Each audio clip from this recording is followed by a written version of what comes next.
In her father's spacious office with heavy dark wood furniture sat only 3 people: Emily, her younger brother Michael, and James Smith, notary. Emily knew that one day her beloved parents' lives would be cut short, but she didn't think her father would be gone just 2 years after her gravely ill mother. Robert was blighted by his heart. After burying his spouse, he constantly complained of chest pain, and then he had a heart attack. Emily's father was a businessman and had several branches of his trading firms around the county. He was known to many people, and the children did not need anything. But this statement is only half true. Michael's parents loved him more. They supported him from an early age, encouraged any endeavor, and did not strictly punish. Only Emily all her childhood heard, "You're a girl. You need to be more modest," Robert told his daughter. "When you look good, everyone looks in the mirror. Think of what she'll say." "Daughter is not a boy. We need to keep her safe," her mother told Emily with a soft reproach. "She's not our type. Michael brings home people he's just met all the time. You don't need to keep an eye on Michael," her mother said sternly. That's what Dad and I are for. Emily always felt like she wasn't good enough for her parents, no matter how diligently she studied, no matter what prizes she won for her extracurricular activities, no matter how malleable she was. Michael had always been more important to Mom and Dad. They allowed him many things they would never have allowed their daughter. But despite the frequent injustices, Emily thought that her father would definitely divide the property equally among his children in the event of his death. Only James Smith didn't make her happy. "To you, Emily," the notary muttered in his voice. "Robert bequeathed to Mary John Thompson, a farmer. He resides in Springfield Township on Main Street, in house number 17. James Smith read the will with complete confidence. But Emily still thought the man was joking. "And what does that mean?" She smiled tensely. "Did you make that up on the fly?" "You know, it's absolutely not funny to me." "Michael," she turned to her brother. "Is that even normal? It sounds stupid." He nodded. "No, Emily, you haven't misheard. This is your father's last will and testament." "What's the joke here?" "It says so in a certified document." "I'm a professional. I don't engage in such nonsense as a practical joke." "Then what does my father's will leave me?" "If he's decided to marry me off to some country laborer, we could use the funds. You dispose of what you have in your bank account. All of Robert's assets and savings, as well as the management of the business, go to Michael." "Whoops," Michael Hale shrieked, unable to believe his good fortune. "But how can that be?" whispered a shocked Emily. "Why is it like this? What did I do to deserve this?" "No, I don't believe it. This is some kind of delusion, sis. You're screwed." Michael was clearly having fun. "Well, good thing I was born a man and no one is forcing me into marriage, and I'll be in charge of the business from now on." "Thank you. My father didn't shower me with his favor." Emily genuinely didn't understand why her father had made that particular decision. Michael knew nothing of his father's last will and testament. He had been so naturally surprised that he now sat with a silly smile. Wow, what a stroke of luck for a fool. Emily had never thought of her brother as shallow, but he was clearly not interested in the family's affairs. He studied poorly in the firm, where his father gave him a position, did not appear. Michael liked only to get money from the profits, but not to work for the good of the company. Emily hurriedly left her father's office. She could not breathe. Tears choked her. She quickly passed the stairs and locked herself in her room. Sobs and sobbing could be heard. How could Daddy do this to her? How she wished she could talk to her father now, prove that she too was worthy of his attention and support. Emily would do well in a leadership position. After all, that's what she went to university for, to be a favor to the faculty. But what could Michael do for his business? He'd just loot it. He didn't even know what his future responsibilities were. The employees will definitely cry from such an inexperienced boss. A few minutes later, there was a knock on the room. Emily reluctantly got up and opened the door for her brother. "It's all in vain," he said, instead of words of encouragement. "You have to trust your father. He would clearly not wish you ill. Surely your fate was not decided for you. Why are you here? To mock?" Emily looked at her brother unhappily. They'd never really been friends, but they'd never had a big fight. Emily and Michael had always had two different interests. "Either way, you have to act on your father's will," Michael stated with such arrogance as if he thought he was her late father. "What do you think? I'm in your power now. You think you can control me." "This house is mine now," Michael told her with undisguised pleasure. "You better listen to my advice and you'll be fine too." Emily was amazed at the quick change in her brother's demeanor. People like that definitely shouldn't be given power, because they'd start abusing it. Emily couldn't sleep. All sorts of thoughts kept her awake. How could she accept the fact that her father had deprived her of her will? She had a good education. She could take care of herself at 27. But it's like her dad cut her out of the family. Why would he pick some poor man from the town to marry her? As crazy as the idea was, Emily decided she had to at least meet this John. She couldn't wait to find out how he and her father knew each other and what John had to gain from marrying her. Whatever the case, Emily decided she wasn't just going to give up. She would figure it all out. Maybe the will was fake, since the entire family fortune had gone to Michael alone. He could have had a hand in it. She doubted her brother could have done such a thing on his own. No, there was no need to suspect the only family member she had left. But would he treat her as an equal now? The next morning, immediately after breakfast, Emily contacted James Smith. "Good morning," she addressed the now familiar notary on the receiver. "Can you give me that John's contacts in the will?" "Good morning, Emily Robertovna.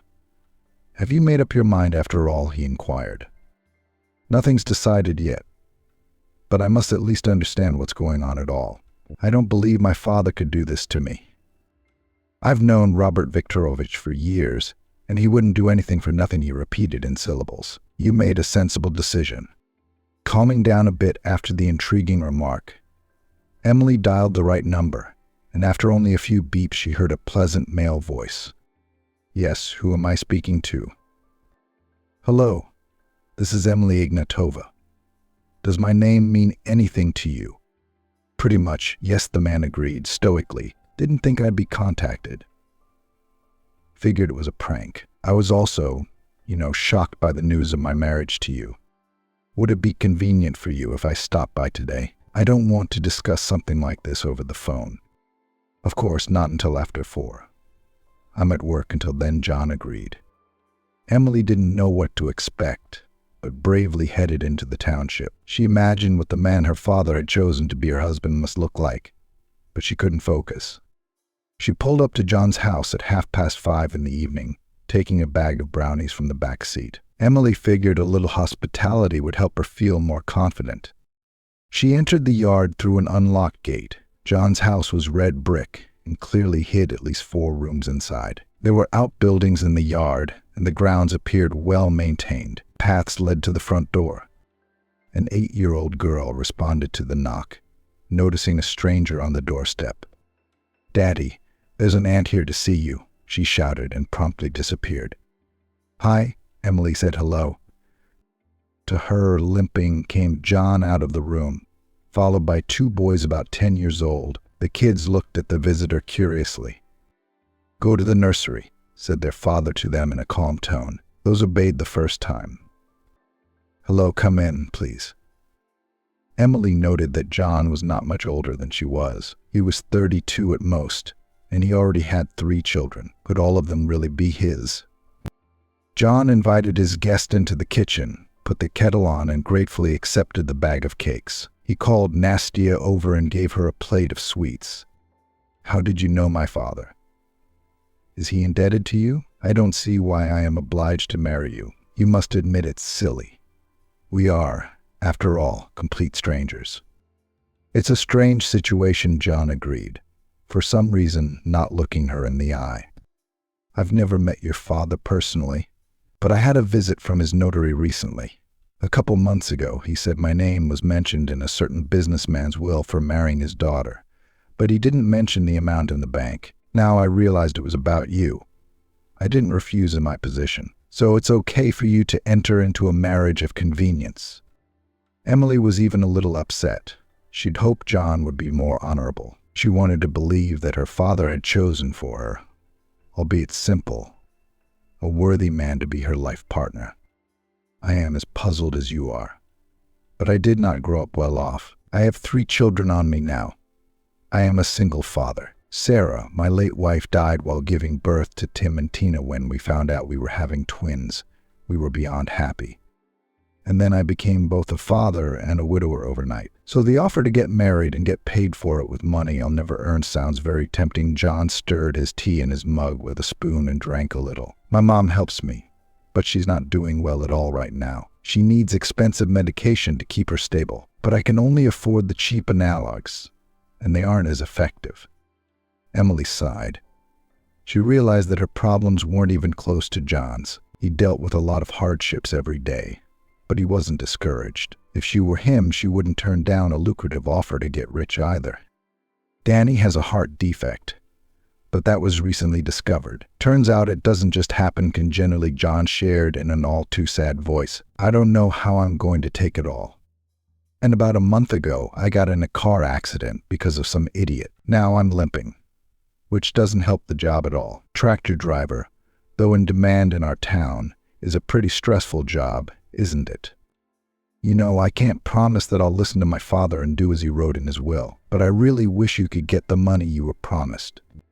I know they will make your life very easy, but you must understand me too. I am destined to marry a man I know absolutely nothing about. We may see each other periodically, get to know each other. I don't know what will come of it, Emily shrugged. She didn't linger in her visit. The children rushed out of the room to see her off. They were curious as to who their guest was. John did not hide anything from the children and tried to explain to them all the difficulties they had to face. For several days, Emily did not contact John in any way, thinking about what to do next. After her father's funeral, she had not often crossed paths with any of her friends. They did not hurry to get into her problems and comfort her. Michael, on the other hand, was in a tizzy. What is this? He showed up drunk again, Emily scolded at her brother, dragging him to the couch in the living room on the first floor. And how could you be put in charge of everything? Now don't you have to mourn your father anymore? You've gone rogue, she resented him. Know your place, Michael muttered unintelligibly. I'm the boss now. I can kick you out. Actually, Emily didn't take her drunken brother's words seriously. He'd always thought highly of himself. No wonder he'd gotten cocky. Being alone with Michael was getting harder and harder. He was constantly teasing Emily about the fact that her father had left her nothing, that she was going to be a mother to his entire brood again. You're such a jerk, Emily's eyes sparkled. Picking up the bags of gifts she'd bought for John's children, she'd already visited them twice and remained in good spirits after her visit. They were just socializing more, not bringing up the marriage or their difference in status. Emily was offended by Michael's jokes. As she enjoyed spending time with John, he didn't try to develop their relationship in any way to get married and get rich. John appeared calm, well-mannered, and also, to Emily's surprise, easy to handle with his boys. I wonder how you managed to be a wonderful father, she said with a smile as she watched the children sit at the round kitchen table and diligently trace numbers and letters in their notebooks. It's hard, but you have to be strict as well as understanding. Now that mom can't help me. I'm even more imbued with their little problems. It's important to listen to your child. He trusts you more too, my little ones. He knows how hard money comes. Realizes I can't always keep them entertained. Yeah, they're not cranky at all, Emily confirmed. I wasn't treated like that when I was a kid, she sighed, and suggested John go outside for a while. Well, those neighborhoods, I don't get out of town much, and it's so peaceful here, John eagerly replied, and waved to the children. So what were your parents busy doing? Since they weren't paying attention, they weren't bad people. But my little brother always came first for them. They forgave him everything, supported him, entertained him, and I always managed on my own. Offensive? Yes, and unfair to the child, but you seem to have grown up to be a good person. You're sensitive, caring. I don't think your brother has those qualities. John briefly put his hand on Emily's back in a supportive gesture, but she was very pleased and excited. She liked him more and more with each meeting. But Emily was afraid to admit it. She felt at ease with him and didn't even want to go back to the city. Stay with us for dinner. It's a sincere request. The children adore you, and not just for the presents, John said with a smile. Oh, and I wouldn't mind spending more time in your company. I don't have many friends right now, and you know, you give off such a warmth. I feel like I've known you for a long time. Me too, Emily admitted, lowering her head. John stopped suddenly. He took her hand and looked into her eyes. In that instant, everything became clear to both of them. Since then, Emily had taken more and more work from home. She didn't work for any of the firms Michael now ran, but her bosses were just as successful. The position allowed her to stay out of the office for a few days, which she took advantage of. Emily spent a lot of time with John's family and began to bond with Sarah, his mother. Well, it won't be long before the wedding, they teased, watching the pleasure Emily took in setting the table for the children's return from school. You say that too, Emily waved it off. She thought her father was right. The feeling between her and John grew stronger every day. They were no longer apart for 4 months. They went to see each other all the time, but they couldn't stand it any longer. We need to get married and live together, John said simply when left alone with his lover. See how it all happened.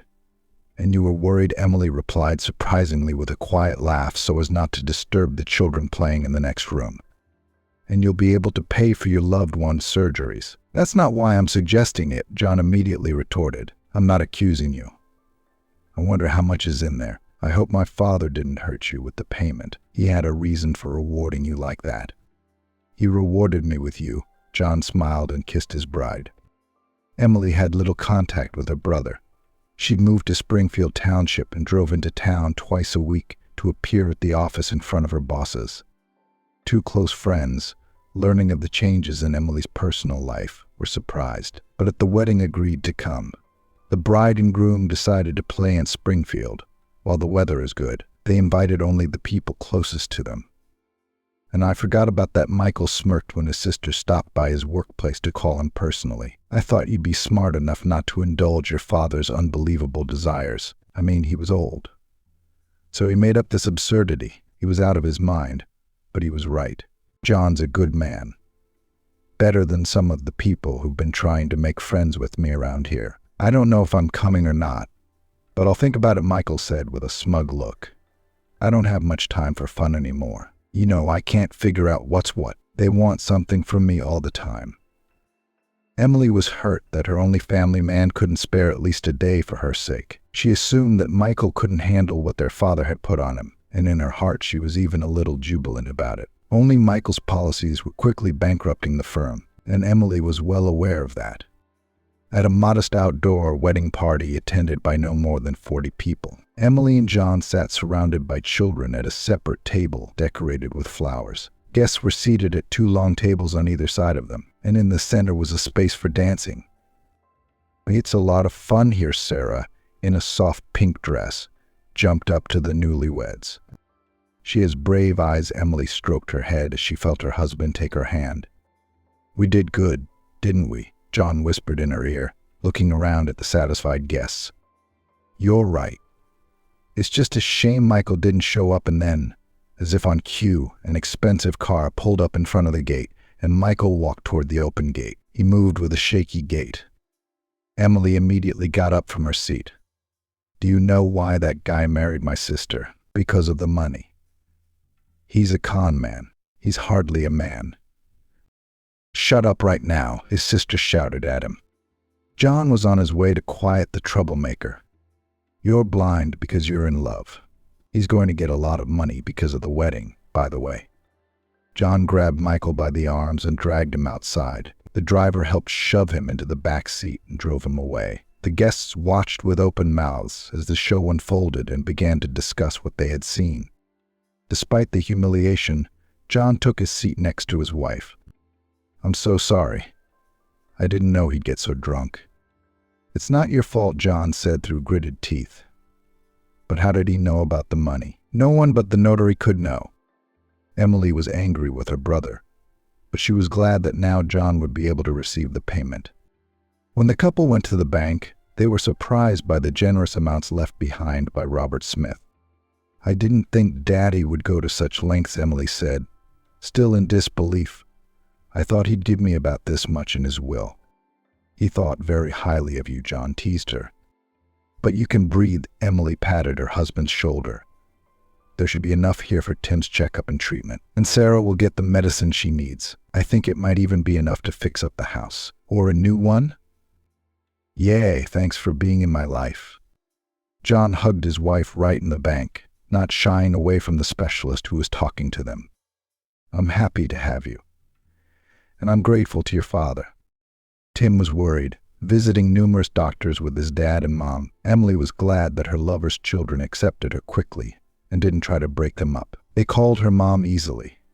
No one had asked them to. "Don't be afraid," little one Emily comforted Tim. "You're in good hands. This hospital has the best doctors in the world. They'll take good care of you. And Daddy and I will be right here with you. Before you know it, you'll be back from surgery." "Mommy's right," son John leaned toward him. "Okay," Tim agreed, squeezing his parents' hands. "I'll be brave." Tim was welcomed home as a hero after the successful operation. Sarah could not visit her grandchildren in the hospital because of her condition, but after a few days of taking the necessary medication, she felt much better. "You were sent to us by fate," she repeated to Emily with tears in her eyes. "Everything has changed with you. My son is happy now. We're getting better." "I'm glad," Emily replied with a happy smile. She and John decided what they would spend the rest of the money from their father's allowance on. Life went on as usual. Old grudges were being forgotten. Emily's horrible behavior had taken a back seat to Michael's horrible behavior. But she still wondered why her father had chosen to associate her with John. How did he know him? Why did he feel the need to bring them together? "Doesn't it bother you anymore?" she asked John before she went to bed, when he'd already kissed her and snuggled up next to her with his eyes closed. "It's weird, but there's no one to ask now." "You're right, but maybe we should investigate," Emily insisted. "Hire a detective, for example. We should check with James Smith. He's sure to know someone." "I agree." John stood up and looked at her carefully. "Money doesn't just fall out of the sky. There must be a reason. We can't be related. Otherwise we wouldn't have been told to get married." "Then what?" "I don't know what I could have done to please your father to reward me like this. Out of all the men in town worthy of you, he chose a lame tractor driver, a widower with a sick mother and 3 children. With all that, I doubt he loved you. But he was right. What made us meet? Oh yeah, it's like Dad knew how things would turn out," Emily said thoughtfully. "Tomorrow I'll get the detective's contact information and make arrangements with him. I won't rest until I know the truth." Robert, whose contacts shared with Emily James Smith, turned out to be clever and favorably met with Emily. They did not know that he worked only for his own benefit and did not respect the confidentiality of the information received. Previously, his services were also used by Michael. Only Robert didn't warn Emily about it. "I have a difficult job, you know, so I take a lot," the detective warned at once. "Of course I understand. I need to know something about the past of my husband and father." Robert brightened up immediately. "What, you suspect your spouse of adultery or collusion? I've seen a lot of things in my job, so feel free to speak openly." "No, my husband is faithful to me. I know that for a fact. That's not what this is about." After telling Robert the whole story, Emily drove home. She was anxious to hear the results, even though Robert didn't inspire confidence. "How did you like him?" John asked, meeting his wife at the stove. Sarah was helping her son chop salads. "He was strange. Like he was trying to get all the information out of me." But despite Emily's skepticism, Robert was ready to provide the data in a week. They met at the cafe. They took a far table so as not to draw attention to themselves. "The thing is, Emily, your father and your husband's father were close friends. They started a business together from scratch and did the impossible to get it going. At that time, there was no shortage of criminal elements offering protection to promising businessmen. Your father agreed to pay them off with some money. Tom Adams, John Thompson's father, didn't indulge them out of carelessness. He upset an important man who began to harass his family. Tom Adams was afraid of reprisals, so he ran away. His wife was the first to die. Then he decided to hide his infant son with Sarah, whom your husband considers his birth mother. She raised him and never told a living soul where the child came from." "Wow," Emily gasped. She was angry with her father, but she hadn't thought his story would be so sad and noble. So Dad was just helping a friend who was in trouble. And if John's parents had stayed alive, he would have grown up to be a completely different person. Wouldn't have faced so many hardships. Exactly. Nodded. Robert Smith Tom Adams had left his entire fortune in his son's name and hoped that one day he would have it. He asked Robert Smith to bring their children together as a token of friendship. It's amazing that you really fell in love with each other and decided to get married. I often deal with family secrets, but this one struck me. It's nice to know that it's based on great friendship and not greed. Robert Smith said it in a tone as if he didn't believe it himself. He's definitely a professional, Emily thought. He knew exactly what his customers wanted to hear from him, though it didn't seem as if Robert Smith held the same high moral values. Thank you for your work. You've really helped me out a lot, Emily expressed. She was genuinely grateful, but decided she wouldn't be using his services again. The second installment of payment is in this envelope. Have a nice day. John was shocked by what he heard from his spouse. He asked his mother to confirm the private investigator's words. I couldn't tell you. I was taken at my word, Sarah apologized. Forgive me, my boy. I raised you as my own. For I always wanted a son, but God did not bestow one, Mom. It's not your fault, John hugged her. You gave your all to raising me, and you're still helping. I'm so glad I have 3 grandchildren. It's such a treasure. There will be a 4th soon, Emily interjected with a smile at the mother and son's conversation. I wanted to tell you right away.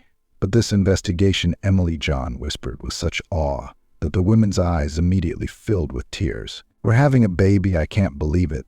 The couple embraced, and Sarah's hands reached for her sister-in-law's still obscure belly. Oh, young people, well done. Congratulations to you. It's a good thing we have enough rooms for so many kids. Emily felt serene in her life once again. She was living in a happy marriage with loving relatives under one roof. She was preparing to become a mom, and all her thoughts were occupied only with this wonderful event. Emily let go of her resentment towards her father after recognizing his motives. He had never forgotten about her. He believed she would be happy with John, and they would have enough money for the family. At some point over the course of a few days, Emily began to be harassed on social media by friends, her parents, and acquaintances. Well, they're poking their noses into my business again, John sighed, seeing his wife's frustrated face. It's getting to be annoying. It's okay. Michael doesn't keep his mouth shut. I don't understand why he suddenly decided to mess with me. He almost got his ass handed to him after his drunken stunt at the wedding. Now he's telling everyone he meets how he decided to marry me off to his friend's son, making it look like I married you so I wouldn't be disinherited. How did he even know about the money in my account? Does he really come from the bank? He's been laughing at me from the beginning. Dad left him everything. And he bequeathed me a fiancée, I suppose. I guess he found out how much you got in his will, and now he's feeling sorry for you. But the thing is, it's not our father's money. It's yours. He has nothing to do with it. How would he know about it? He has no right to claim them. Emily was angry, raising her voice with each new word. Honey, don't get worked up over this idiot, John reassured her. Our baby doesn't need any extra excitement. God be with him, Michael. I've shut up all the nosy people who text you, and you don't open any more of their messages. John was angry about Michael's defiant behavior. He didn't understand why a man who had inherited the entire fortune of his deceased parents was clinging to his sister like this. Wasn't it enough for him what he had gotten? No, John would not allow his wife to be bullied, especially in this position. He was sick of seeing Emily upset. That evening, John rang the bell at the huge gate of Emily's ancestral home, where Michael now lived in proud solitude. What do you want? Came a mocking voice from the intercom. I'm not giving you alms. You have plenty of money of your own. As it turns out, come out. We need to talk, John insisted. Or can you only hide? Leave my family alone. Emily is pregnant, and she has absolutely no use for your bullying. Wow, you've already hit your 4th, Michael said snidely. So I'm a great uncle. You're not going near my kids. And forget about your sister.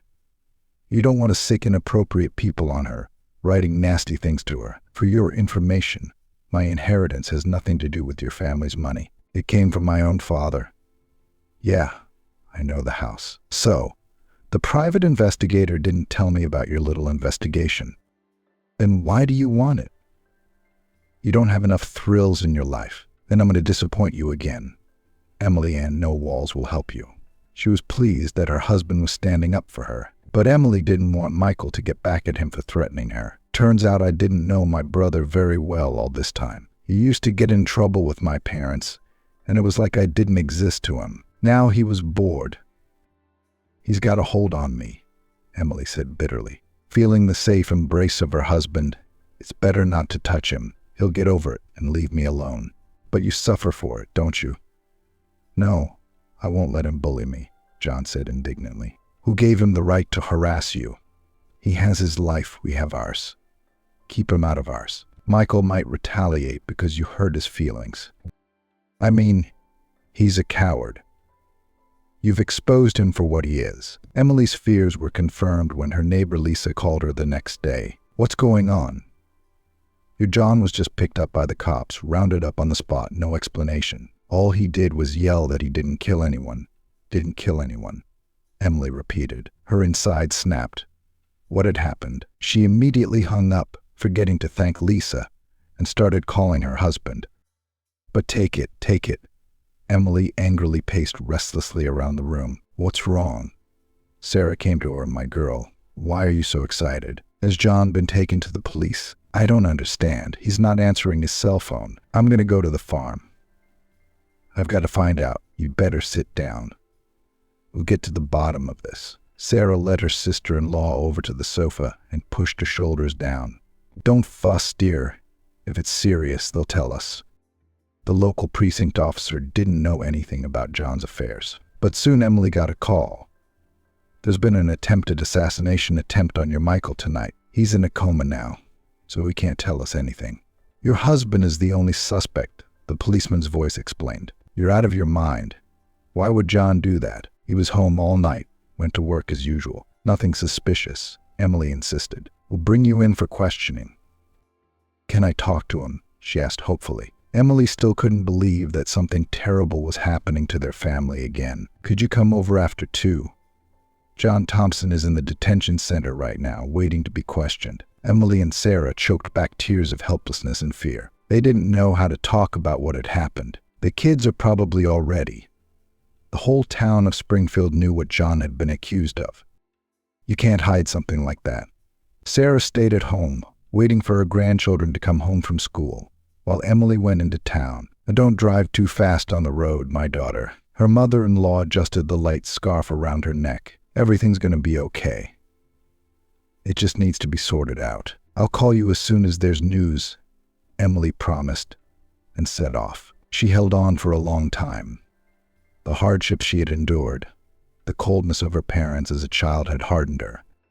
Emily could hardly be called a crier, but when she saw John in handcuffs, tears came uncontrollably from her eyes. "And remember, no touching," the policeman repeated to her, leaving the couple alone in the conference room. "Honey, how are you doing?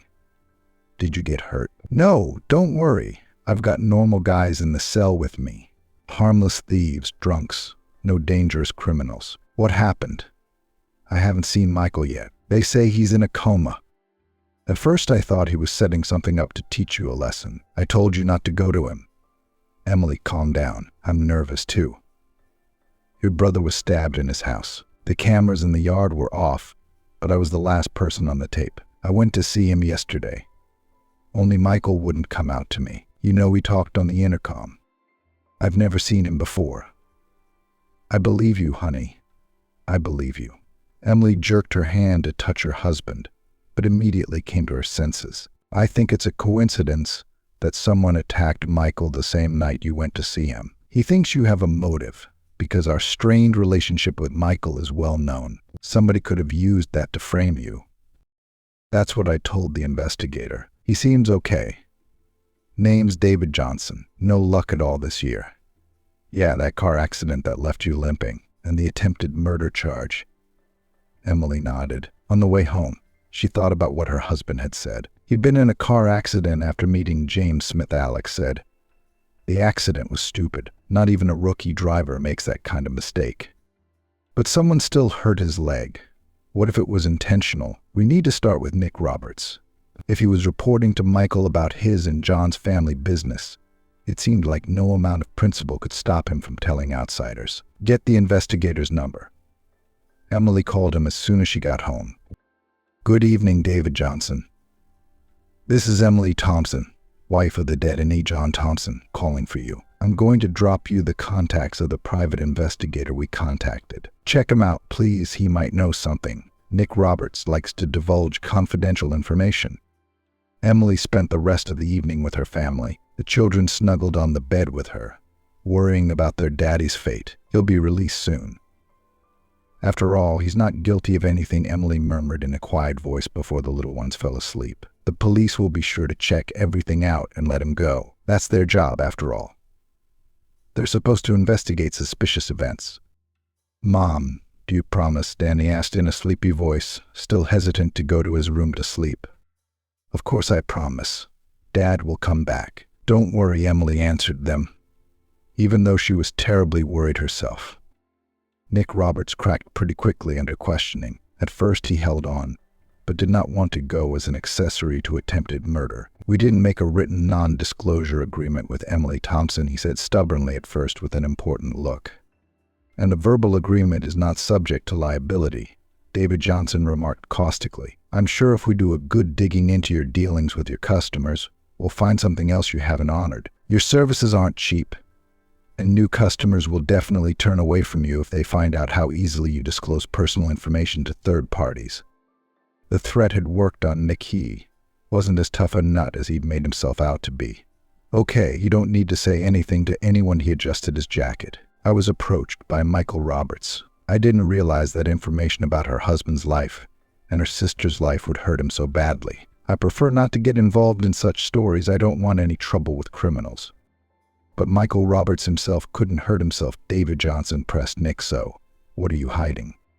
There was another man interested in John's fate. You paid me generously and your boundaries of confidentiality have blurred. David couldn't help but snicker. But sort of. Nick Roberts began to guffaw. His name was Adam. I haven't looked at his passport. I can't know his last name. But he found out from me all about John's life, about his wife and what she asked me to find out about. Also inquired about the gratuity Emily Thompson's father had left in his account for John should he marry her. This man's name will avail us nothing. Do you remember him well? Will you be able to describe it to our sketch artist for a sketchbook? Sure, anything to help the investigation, Nick replied with a smile. Soon David Johnson had a sketch of the other suspect in the attempt on Michael's life on his hands. Emily was at her brother's hospital when she received a text from the investigator with Adam's portrait.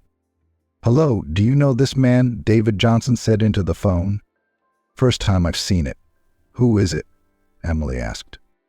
Everything Nick Roberts told me about Adam. His name is actually Greg Pletner, and he is a third cousin of your husband's late father. They're taking him down to the station right now. I'll let you know as soon as there's any news. Thank you so much, Emily replied cheerfully and hung up the phone. Michael lay in a pile of wires with instruments running around him. Emily was ready to forgive her brother for anything as long as he came to his senses. The next morning, as Emily walked the kids to school, she received a phone call. She picked up the phone immediately without looking at the screen, hoping Robert would give her the good news. Hi, honey, John's satisfied voice came through. I'm being released. The perp's been taken. Oh my God, Emily exclaimed and shouted to her mother-in-law. She didn't wait long and was already listening to her son's words over the speakerphone. John, honey, come home soon. We're all packed up here. I'll be home today. Mom, don't worry anymore. I'm out here now, cheerfully. He wanted to scream at how elated he felt. Oh, how I want to kiss you all. Were you frightened? Everyone, I guess. Yeah. Especially the kids. I'll pick you up, Emily replied. You do that. I'd like you to come with me to face that creep who calls himself my relative. He almost ruined your brother, didn't he? Michael's a pain, but he didn't deserve that fate. Emily was glad that her husband had a sober assessment of Michael. Even though they weren't good friends, she hadn't given up hope of mending relations with her brother. After all, he no longer had loved ones, and the support of the family in difficult moments he could need. John finally cheered up when he saw his wife. My darling, he pulled her off the ground and hugged her. It's so good to see you. And you, baby, he touched his beloved wife's belly. There you are, reunited. Robert Smith walked up to them. Where's the creep? Emily's face changed immediately, changing from a wide smile to an angry look. Greg Pletner is in his cell right now, so he's the gray-haired man they put in the next cell last night. That's the one. Robert nodded. I suggest we watch his interrogation. Emily and John were allowed to make themselves comfortable in the interrogation room and the tape was shown to them. Greg looked completely innocuous, average height, fairly elderly, and thin. I never thought a man like that could hurt someone like that, Emily sighed. So you're willing to make a clean confession? Then Robert Smith's voice came over the recording. I am. I'll get a lesser sentence for it, won't I? Greg asked, eager to get out of this at any cost. Receiving assent, he continued. Yeah, I'm the one who tried to kill Michael, but it didn't work. He's in a coma right now, I know. But I didn't want to. I wanted to take him out to frame John. If he went to jail, I'd get his money. After all, I'm the last adult blood relative. What a fool, Robert Smith's young partner replied. But the latter cut him short. For your information, Robert stated, John Thompson had a will in favor of his 3 children. Emily couldn't believe what she was just seeing. This is really stupid. Isn't it? She marveled at Greg's naivete and cruelty. And by the way, he did fake the accident, Robert said to John, but you only got off with a leg injury. Thank you, John shook Robert Smith's hand, hugged Emily, and walked out of the police station with her. I want to forget all of this as soon as possible. After all, we have so much to look forward to back home. John and Emily were greeted with tears and loud children's screams. Children flanked their father on all sides and wouldn't let them pass. Daddy's home. You don't have anything to worry about now. I'm not going anywhere else, I promise, John said. Kissing everyone in turn, Emily visited Michael for about a week, and then a miracle happened. He came to his senses after all.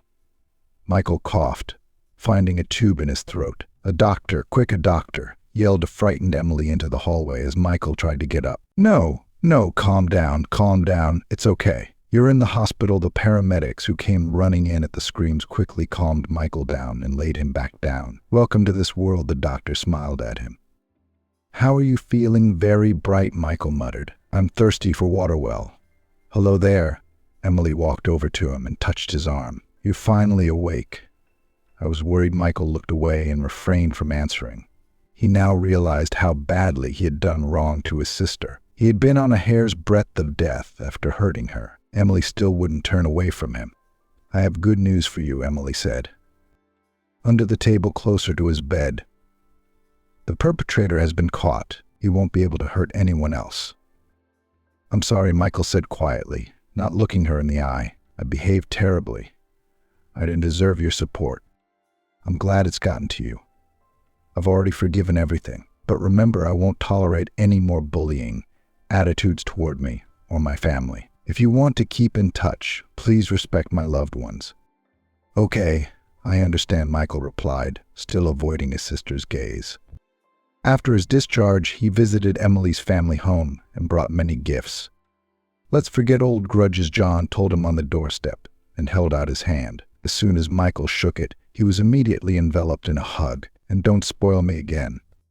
The children, Danny and Tina, received Michael warily, but he was able to melt his nephews' hearts with lots of toys and candy. You spoil them, Emily declared with feigned displeasure. She had hoped Michael would change his behavior, but she hadn't expected him to fit into their family so well. When he wasn't looking at everyone with an arrogant stare or making hurtful jokes, Michael seemed quite simple and fun. Uncle Michael. The boys would chase him through all 4 rooms to play hide and seek with him. Just a little more, please, guys. I'm tired already. I'm exhausted. Sarah laughed as she saw her grandchildren corralling her guest. Leave your uncle alone. You don't want him to never come to see you again.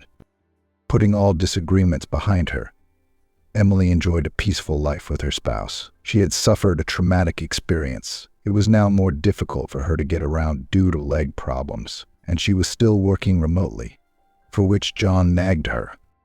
Or do you live your life by your job? Maybe you should think about your own business. What do you suggest? Emily sat under her husband's side and rested her head on his shoulder. By the way, Michael mentioned the other day that his firm has a position for you. He realizes that raising 4 will be more difficult now. He really has changed. John smiled, finding common ground with his wife's brother. I'd like my own business, not to go under someone else's authority, even if it's your brother. Especially if it's my brother, Emily corrected her husband. Who knows how much longer Michael will be goody-goody. He might get a kink in his gut. What exactly would you like to do? How about opening a bistro in town? How do you feel about that? Of course, we won't take over until after the baby or baby girl is born. But, by the way, when are we due for an ultrasound? Emily herself had thought about starting her own business that wouldn't depend on her brother, but she was afraid of John's reaction. She didn't think he'd be set on doing something in the city and leaving town life behind. If we get our own business, we'll have to move from here to the city and run everything, won't we? Our employees will definitely need us at all hours of the day and night at first. Otherwise, it won't work out. There's not much keeping me here. We can already look for a spacious house in the city, so we can all fit in. I'll have to check with my mom to see if she wants to live with us or alone. You don't mind if she comes with us? I'm great with her, and she can help with the baby at first, if she wants to, of course. The months leading up to the birth flew by. By then, the couple had found a decent house in the city. Michael helped them with the purchase, and Emily accepted his help. The children were enrolled in a new school, and Sarah got her own big bedroom on the first floor. She quickly made friends with a neighbor her own age and bragged about her children and grandchildren to her. I'm glad everyone likes it here, John said as he watched the little ones in their yard playing in their own playground that the previous owners of the house had built. Yeah, it's a spread for them here and lots of fun things to do, and there are hardly any kids left in Springfield. The day Emily's water broke, the whole family was eagerly awaiting the arrival of their baby girl. In the hallway of the delivery room, the children sat still, not bothering anyone. They were excited that Mom would soon have a real baby instead of a belly. Emily was lucky to have a midwife.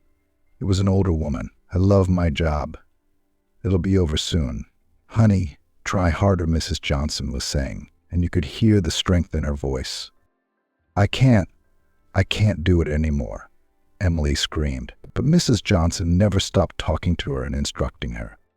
When little Tina came into the world, Emily cried tears of relief and happiness as she took her daughter in her arms for the first time. Congratulations, you did a good job, the midwife smiled. Did you know I've seen a mole like that before?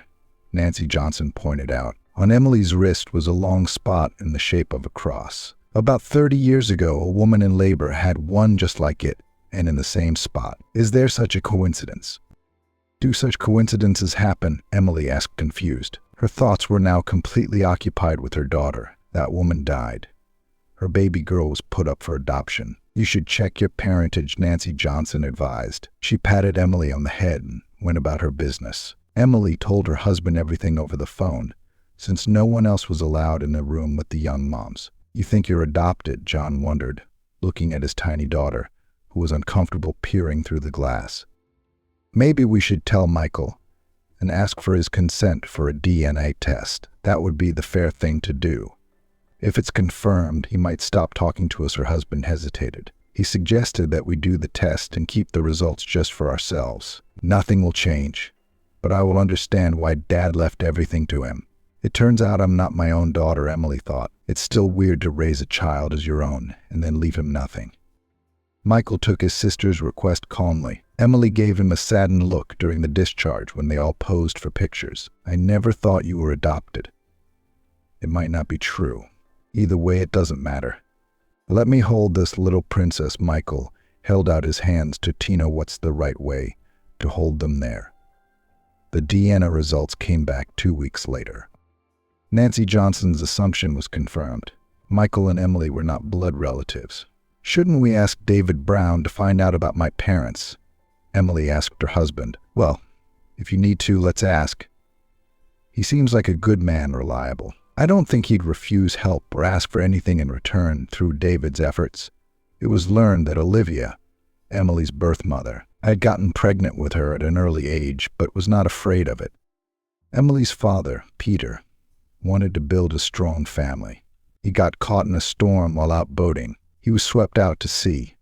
Blown off course, Emily told John in a trembling voice. He didn't abandon Mom, didn't betray her. She was heartbroken, but she wasn't going to put me in an orphanage. She decided to raise me on her own. Except that complications in childbirth took her life. Emily was glad she had learned the truth. She realized that her birth parents certainly wouldn't have neglected her if they were still alive. John and Emily rented the bistro space when Tina was a year old. The couple shared responsibilities in raising their children equally, so they took their time growing the business. "If you need any help, feel free to contact me," Michael assured them. "I have a lot of people I know in the food service industry who can share their experience. We can get together over lunch with some of them sometime." "Thanks, Emily," with Tina in her arms, pecked her brother on the cheek. "Are you going to your uncle's?" Emily held out her youngest daughter to her brother. "Give her here."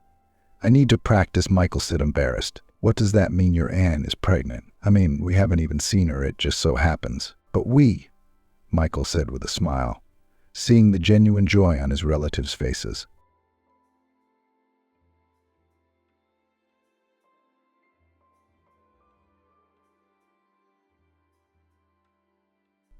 Barbara worked as an editor at a publishing house. On another Thursday, just before lunchtime, her smartphone started ringing. On the screen, she saw the words "Mom." Although calls during work were not a frequent occurrence, Barbara didn't expect anything bad. She figured her mom just missed her or wanted advice on clothing choices. Barbara answered the phone. As soon as she heard her mom's voice, she immediately knew something was wrong. The voice was strange, muffled. "Barbara, honey, don't worry, please," Mom said. "I'm at the hospital right now." "Mommy, what happened? What hospital are you in? What did the doctors say? What do you need to bring? What's the room number?" Barbara asked her questions. "Barbara, please don't worry," the voice answered. "It's just like in the movie. I slipped and fell and was passed out. But I'm fine." Gabriella, a neighbor, was walking by. She helped me and supported me while we waited for the ambulance. "The doctor said I'd be fine, but I'd be in the hospital for a while." "Mom, why didn't you tell me before?" "Mom, why didn't you tell me? I would have rushed to help." "I didn't want to interrupt you in the middle of the day." "Mom, but tonight 4 to 7 p.m. is visiting hours. I was afraid if you went home first, then to the pharmacy, you might not make it. Please write down what you need to bring. The main things are a policy, a cell phone charger, and non-carbonated water. For some reason, I'm very thirsty." Her mother sighed, and Barbara imagined her face contorted with pain. She hurried to end the conversation by asking for the number of the hospital and the room. Barbara reread the list of things her mother had dictated to her. Yes, Barbara had peed chicken broth in it and used wet wipes. And on wobbly legs, she went to ask her boss, Jack. "Please allow me to leave early today, for personal reasons. My mom's in the hospital," Barbara said. The boss, a friend of Barbara's husband's from his student days, expressed polite words of sympathy. When he learned which hospital the subordinate's mother was in, he cheered her up and asked, "But the doctors at our regional clinic are good. Maybe the atmosphere is not too luxurious, but the equipment and staff are top-notch. I've been in this hospital several times. I was discharged as good as new. So you're going to be fine. By the way, are you driving today, or is Matthew driving? Maybe Eden can give you a ride in the car." Barbara was touched by her boss's concern and decided that she was in no position to refuse. "Thank you, Jack. That would be very helpful. I'm not keeping the driver long. I just need to get to my mom's house, that's all. I won't keep Eden any longer. I'll get my things there and then call a cab." "Thank you." The manager wished Barbara success and promised, "Come out in 15 minutes to the main entrance. I'll tell Eden to wait for you at your mother's house and give you a ride to your family home. He's coming back from me anyway. Is your house on the way?" Thanking her sensitive boss again, Barbara went to turn off her computer and clean up her workplace. She took the contract with her so that she wouldn't let the whole team down and complete the necessary work by the next morning. The woman badly perceived the meaning of the jokes with which the driver tried to entertain her. But even she was grateful that the flow of his speeches made her at least react somehow and prevented her from sinking into anxious thoughts. Following the list, ticking off each recorded item with a check mark, Barbara packed up her mother's apartment, watering her favorite flowers. She shut off the gas and water just in case, checked to make sure there were no perishables in the refrigerator, picked up the trash to throw out. Only then did Barbara go downstairs and set off with her driver, Eden. Not far from Barbara and Matthew's house was a supermarket with a pharmacy department inside. The woman decided to stop there on the way, asking Eden to pull over near the container yard.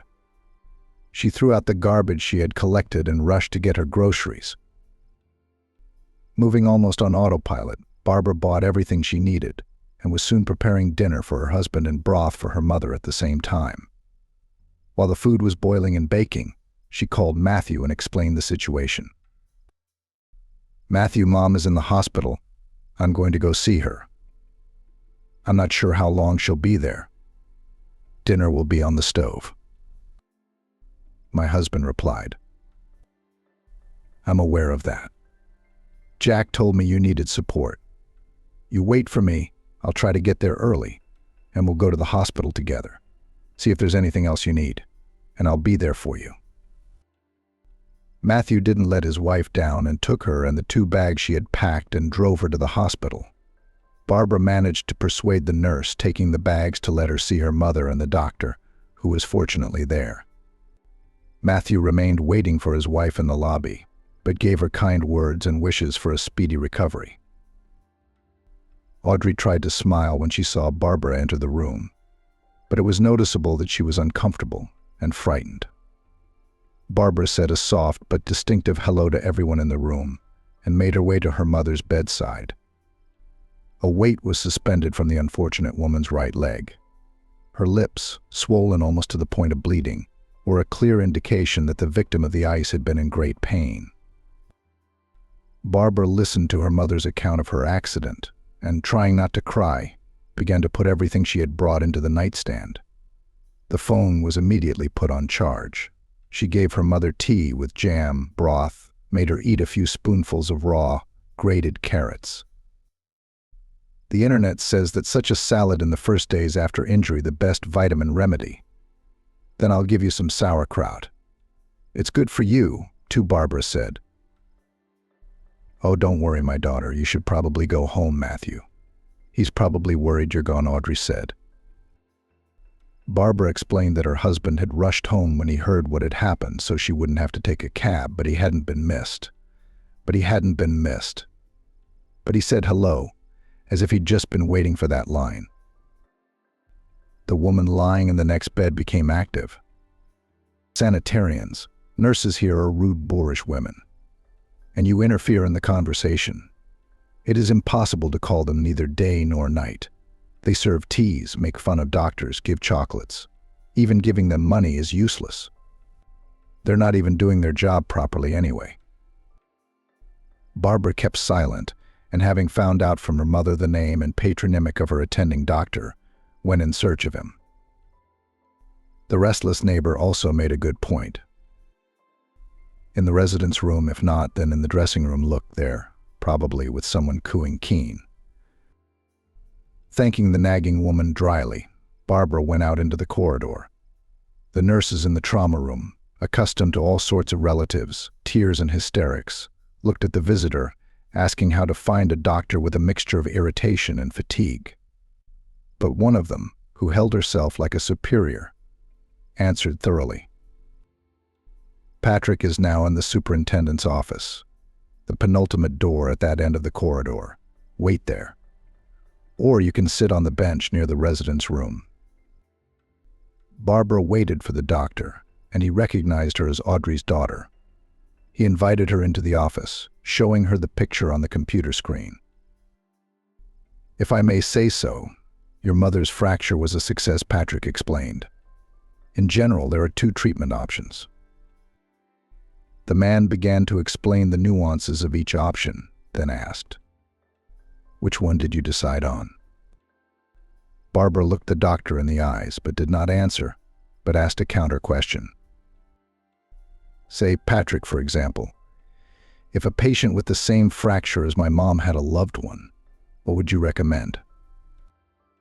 Smiling, the doctor replied briefly, "A similar case was with my aunt.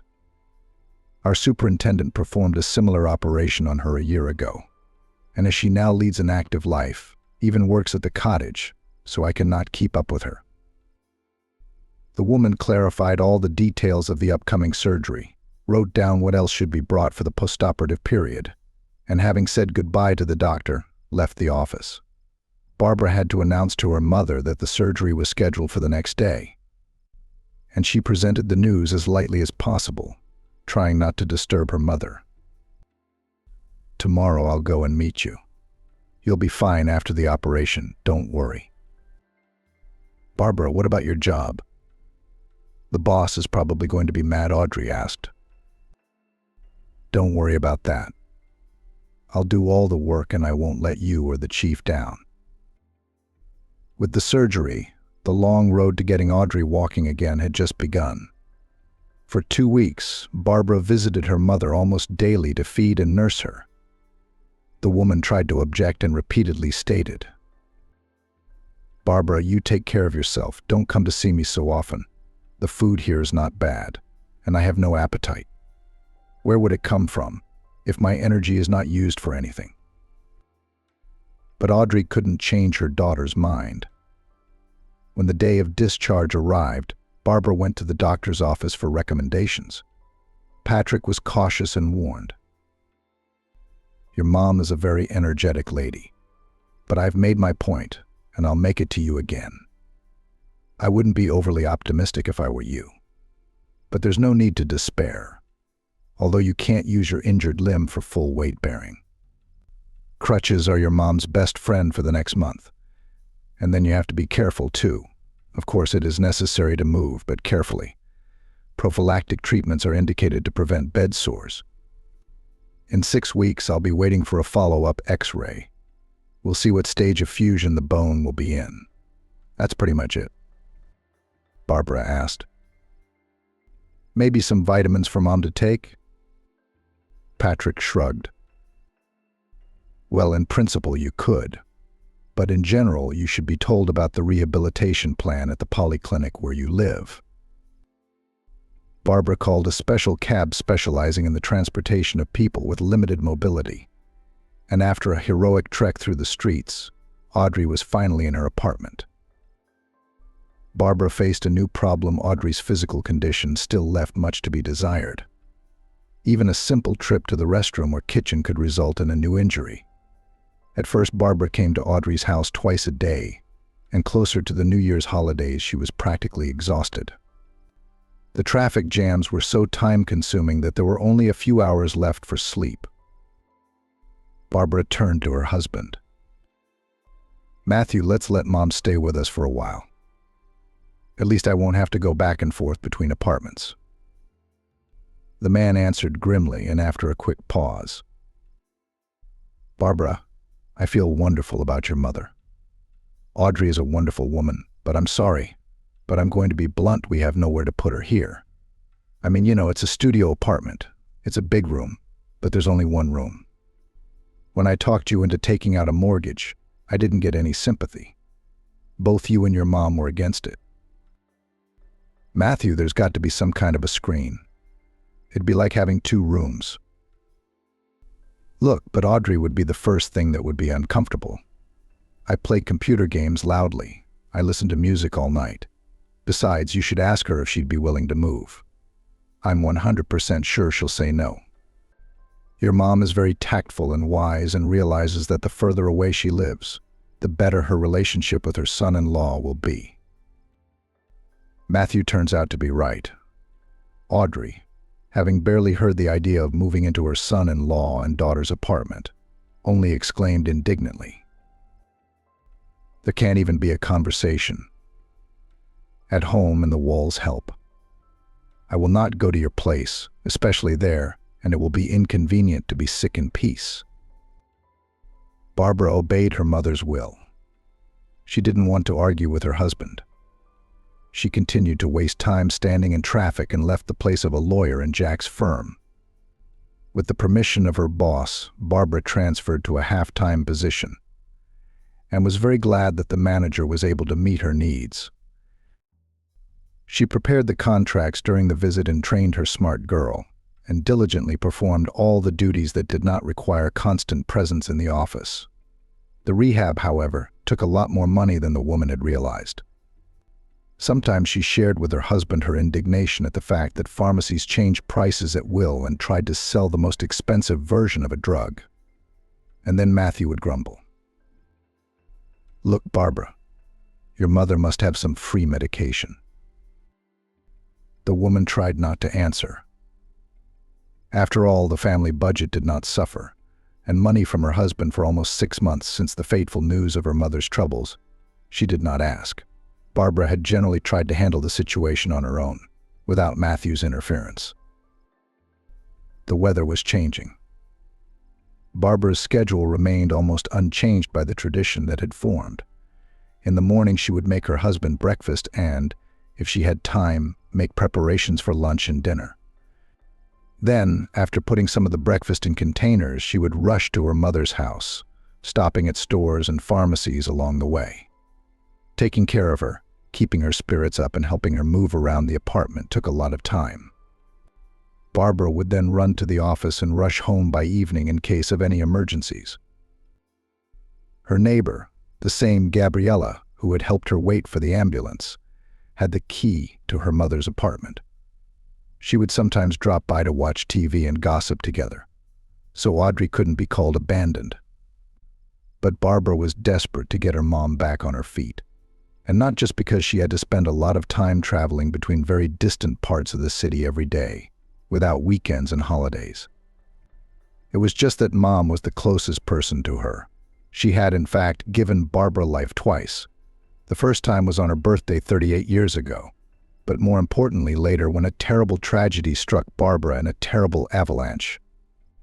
It was her mother who was there for her in those black days, helped her to move around when her legs almost collapsed due to nervousness, forced her to drink and eat, then by persuasion, then by force.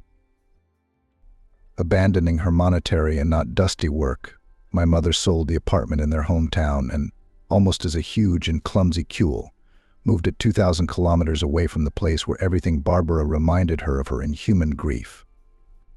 It was Audrey who had forced her to take a job where it was almost impossible to be alone with her sad thoughts, where she had to look stylish and trim. Barbara did not consider her help to her mother as self-sacrifice and, despite her fatigue, tried to surround her husband with care. Moreover, the 10-year wedding anniversary was approaching, and the woman wanted to organize a touching congratulation and a pleasant surprise for patient Matthew.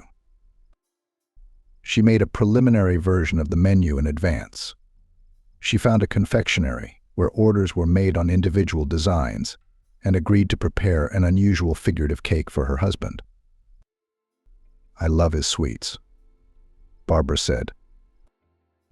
The holiday was approaching, but shortly before it arrived, Matthew, during his morning breakfast, warned, "Sorry, Barbara, but I need a car for a few days. I have to go to the branch office in the neighboring region, because something seems to be going on there with the branch manager's reports. Profits are down by leaps and bounds. Although in other divisions everything is even. And in some places even growth is observed. Of course I'll try to make a quick trip, but airplanes are unlikely to fly in those parts. And I don't feel like taking the train. Can you manage without a car?" Although Barbara herself was counting on the faithful family horse, she didn't argue. After all, her husband really needed the car more. She smiled. "I'll manage, of course." Matthew thanked her politely for breakfast and promised, "Nothing will buy you an iron horse a little later. The situation at work will normalize, and you'll choose a model." Running out of the house, the man kissed his wife on the cheek, winked and said, "Don't worry, I remember our wedding anniversary. I'll try to be there Friday night." Taking advantage of her husband's absence, Barbara moved to her mother's house for a while, so as not to waste time on the road. During these few days she had time to do a general cleaning, and the apartment was somehow especially fresh in spring. Only on the eve of the holiday Barbara had to return home. To bring to the office, she urgently needed a diploma. However, it was even better, because she had to clean up the house and prepare some of Matthew's favorite salads. In the morning, the woman took the holiday treats that had been put aside in separate containers and rushed to her mother's house. She habitually gave her a massage, helped her walk around her room, and even after waiting for the elevator repairs to be completed, finally took her mother outside so she could rejoice in the nice weather and enjoy the feeling of life returning to the way it was before the injury. After a short walk, Audrey and Barbara had lunch, and the daughter began to apologize. "Mommy, you'll have to excuse me, please. I'm going to leave early today. I want to surprise Matthew. Turn off the TV when you get bored. Your cell phone's charged. Call me if you need anything, okay?" "Run, Barbara. Happy holidays and cheers." Wow, 10 years together. She kissed her mom and Barbara ran along the route she'd planned. Spring, which had long ago entered its rights and was rapidly approaching summer, gave soft warmth, and the sweet and tart aroma of blossoming lilac set the mood for the most romantic mood. Contrary to popular belief that marriage in May portended trouble, she did not have to suffer in her second marriage. On the contrary, Matthew was for a woman a safe haven. There were no violent passions between them, but there was mutual sympathy and respect. Barbara appreciated her husband for the fact that he did not pry into her soul, did not pester her with jealousy and suspicion, did not demand to give birth to an heir or heiress. It was only when he announced his serious intentions that Barbara warned him directly and honestly that children were not part of her plans. The man was not frightened by this statement. A few years after the wedding, Matthew asked if she had changed her mind about the child. But having heard a categorical no, did not begin to find out the reasons and did not raise this topic again. The man was a good partner, and of course she loved him in her own way, with all the strength her wounded heart was capable of. Following the list she'd made the day before, Barbara bought drinks, picked up the calamari Matthew adored, and so she bought little things: a crusty baguette, fresh green salad, fruit. The 2 large shopping bags that Barbara had thoughtfully brought with her were gradually filling up. Having hung them on both shoulders, she ran into the pastry shop where she had ordered a cake. Now it was time to go home. As she approached the driveway, Barbara looked hopefully at the family parking space and breathed a sigh of relief there was no car. So she would have time to set the table, hang the balloons, and dress up before her husband returned. Praising herself mentally for the handy bags, thanks to which one hand was free, the woman hurriedly opened the door and finally found herself in the family nest.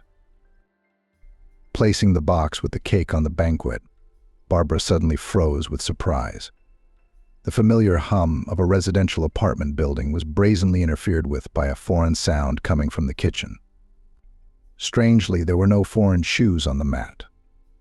There were no foreign things visible, but the clatter of dishes came to her quite clearly, as if someone had moved a massive plate or a bulky mug.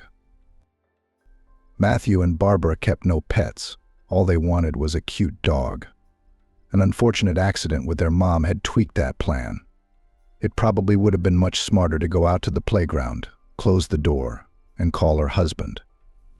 But from fatigue, Barbara didn't act as safety dictated. Automatically pulling her sneakers off her feet, and with her bag squarely on her shoulders, the woman walked into the kitchen and nearly collapsed with surprise, tucking one leg under her. On a chair sat a boy of about 6 years of age.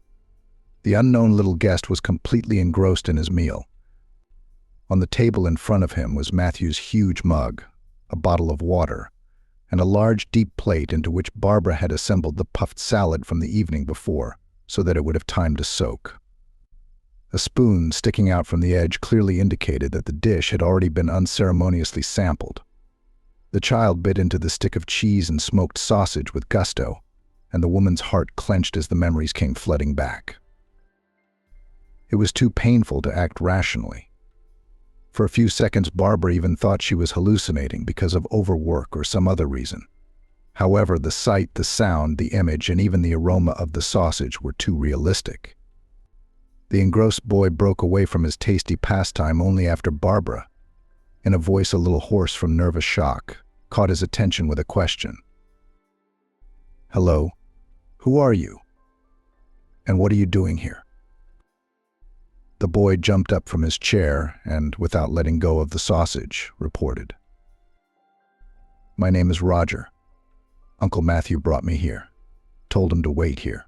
Said I could eat whatever I wanted. So I'm eating. It's good sausage, but it's very salty."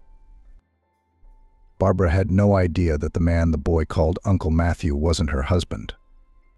There was no such incredible coincidence as in a traditional New Year's Eve movie, when the hero didn't realize he'd opened someone else's apartment with his own keys, and was completely unconcerned by the typical furnishings of a standard apartment. Barbara could safely vouch for the fact that it wasn't easy to find even a closely similar design as in her and her husband's place. Surely there must be a logical explanation for the boy's appearance in the kitchen, the woman thought. She herself, having married Matthew, had become Davies, and Roger's last name meant absolutely nothing to her. Her husband was the only child of his parents, but he had cousins, as far as Barbara knew. Except they hadn't been invited to the modest wedding, and she didn't know them by face or surname. So it was quite possible that the Roger sitting before her was the child of one of her husband's cousins. But why had he, without even warning, suddenly brought this boy to their apartment? Shaken out of her psychological equilibrium, Barbara couldn't concentrate. Her thoughts were jumbled, and she hadn't even had time to think of any plausible version when Matthew called. Coming out of her daze, Barbara finally took the bags off her shoulders and took the call. The man began to speak quickly, literally not letting his wife get a word in edgewise. "Love, you and I just missed each other by a little bit. I've just left Audrey's apartment, and I'll be there in 20 minutes to explain everything to you. Set the table." Okay, the confused woman cheered up a little and replied briefly. She felt Roger's gaze on her very clearly, but she could not find the strength to look him in the eye. The woman brought from the hallway her new slippers, just recently purchased in anticipation of the approaching summer season, and suggested, "Roger, you have sneakers. It's hot at home. Keep your flip-flops. Put them on. It will be more comfortable and convenient." The child silently obeyed. To defuse the situation and occupy the boy thrown to her, but at the same time to avoid having to talk to him a lot, Barbara asked, "Roger, do you know how to inflate balloons?" The boy nodded. The woman quickly went to the room and brought the child a whole package of balloons. Then, obeying some impulse, she licked the tips through which Roger was to inflate the balloons and handed them to him, asking, "Don't inflate too much. When you get tired, rest, and I'll help you tie them. Deal?" The child nodded dutifully and, without feeling any embarrassment, asked, "And what's your name?" "Barbara." There was silence in the kitchen. The boy, thinking about something, was busy with the marbles. Barbara kept an eye on her guest and began to sort through the bags, prepare what was planned, and gradually set the table. She put the cake in the refrigerator and, distracted by tying the inflated balloons, felt a pinch of pain rather than irritation. She wasn't angry with her husband, but her mind was spinning incessantly with all sorts of thoughts. The woman felt the curious gaze of the little guest, but did not dare to look him in the eye. So they looked at each other, but hardly spoke to each other. Barbara did not notice how Matthew came into the kitchen with a huge bouquet of roses in his hands and a large bag. The man put the bag on the floor and handed the flowers to his wife. "Barbara, congratulations to you and myself on our holiday. I see that you and Roger have already made friends. That's wonderful. Well then, let's celebrate." The boy was visibly cheerful, and after Matthew appeared, he said modestly, "Congratulations." And when everyone sat down at the table after the inevitable fuss, he boasted loudly, "Uncle Matthew, I inflated the balloons myself and Barbara helped me tie them. That's a nice surprise we got for you." The grown man mumbled something inaudible in response, praising Roger and his wife, who hadn't even touched the food. There was tension in the apartment, and Matthew set about remedying the situation. He softly turned on the music and began to enthusiastically praise the dishes his wife had prepared. Then he made a toast to Barbara's beauty and charm. He took a box out of his pocket, handed it to her, and said, "Congratulations. I hope you like it." The woman, confused in her assumptions and thoughts about why her husband had brought a child to the apartment, only now remembered her gift. Leaving the not-too-cheerful company for a while, Barbara, clutching the unopened box in the palm of her hand, took out the hidden present. Returning to the table, she handed the package to her husband and confined herself to a parsimonious phrase, "In honor of your wedding anniversary." Matthew hastily tore the wrapping paper, marveled at the pewter mug, and began to show the gift to Roger. The woman felt uncomfortable and sank back into her thoughts, not at all how she had envisioned the wedding anniversary celebration. She had wanted to prepare a surprise, but her husband had managed not only to surprise her, but to throw her completely off balance in the most natural way. Barbara coughed violently from surprise, choking on her mineral water, when she heard the question addressed to her. "Barbara, Roger's going to stay with us for a couple of weeks, okay?" Matthew said. Barbara was silent, not knowing what to say. Matthew tried to justify himself. "I stopped by Audrey's to pick you up on my way home. I wanted to explain everything to you, but I didn't have time. It was a surprise. I'm sorry I didn't tell you, but I was sure that I would pick you up at your mom's and tell you on the way that we had a guest." Matthew's monologue ended in a long silence. Barbara moved the food on her plate with her fork without looking up at her husband. He, confused, didn't know what else to say for himself. With childlike directness, Roger broke into the silence by asking, "Aunt Barbara, thank you. I've already eaten. Can I have some cake now?" The boy showed the empty plate, and with a stony face, Barbara got up from the chair and went to the refrigerator. She wanted to scream, stomp her feet, and sob. Her faith in her husband's honesty was shaken. But she knew it wouldn't make it any easier. The most likely explanation for Matthew's bringing Roger to the apartment seemed to be that he had been unfaithful. With all her being, Barbara now hated the man she had loved for 10 years as much as she knew how. Matthew, who knew his wife well, guessed from her impulsive movements that she would say what was on her mind. So he decided to take the little guest away from the table to a sitting area where he could distract himself from the upcoming serious adult conversation. "Roger, come on, I'll turn on the game console. True, my games are mostly complex, but we can find something to your taste on the internet, or cartoons if you want." "Are you allowed to eat cake there?" asked the boy. "Of course you can eat anything," Matthew said. The boy's eyes sparkled, and he trustingly followed the owner of the apartment to the cozy, soft corner.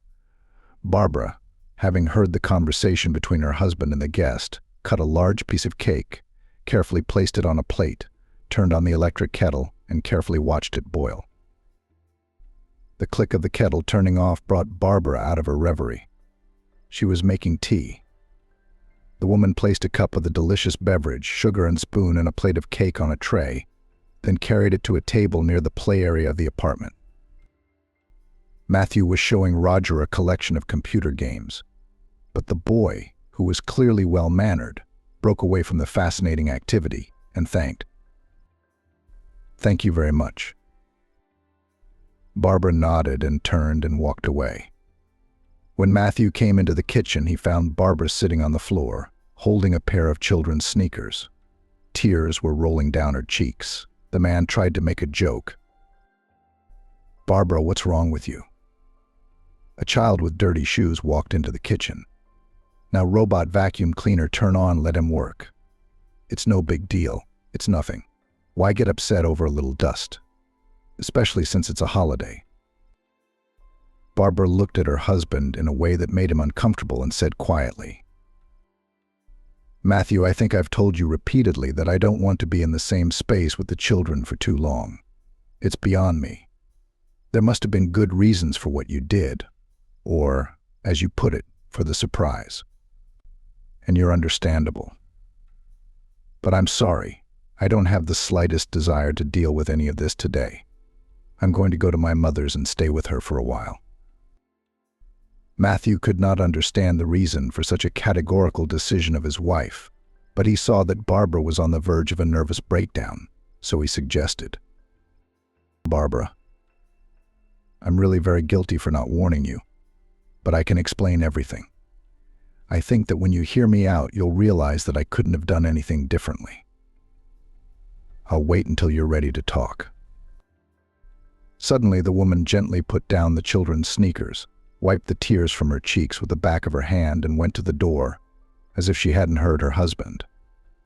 Matthew took his wife's hand and asked, "Barbara, wait a minute. I'll call a cab to Audrey's house so I don't have to worry about you." Barbara nodded and was soon in the cab car. She was holding her purse in her hands. The road was clear, and it took much less time to get to her mom's house than it did during peak hours. As soon as the woman opened the door, she heard, "Gabriella, come in, dear. I'm not feeling very well." Barbara closed the door behind her and went straight into her mother's bedroom. Audrey was alarmed to see her daughter. "Barbara, what are you doing back? Didn't Matthew come home? By my reckoning, your wedding anniversary celebration should be in full swing. And you're here for some reason. Daughter, what's wrong?" Barbara walked over to her mother's bed, sat down on the floor, and leaned her head against Audrey's palm and told her everything that had happened since she had come home and seen Roger there. When she had finished her story, Barbara made her suggestion. "Mom, I'm pretty sure Roger is Matthew's illegitimate son.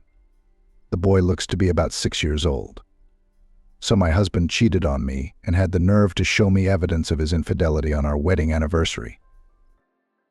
Audrey tried to reassure her daughter. "I'm sure Matthew can explain everything. I can feel that he loves you. Believe my experience, he would hardly risk his relationship with you and cheat." Barbara, however, cried without stopping. Audrey stroked her so mature but defenseless daughter, but no more words were spoken because they were all powerless. Finally, when the flow of tears dried up, Barbara silently got up from the floor and went to wash her face swollen with tears. The woman felt completely devastated.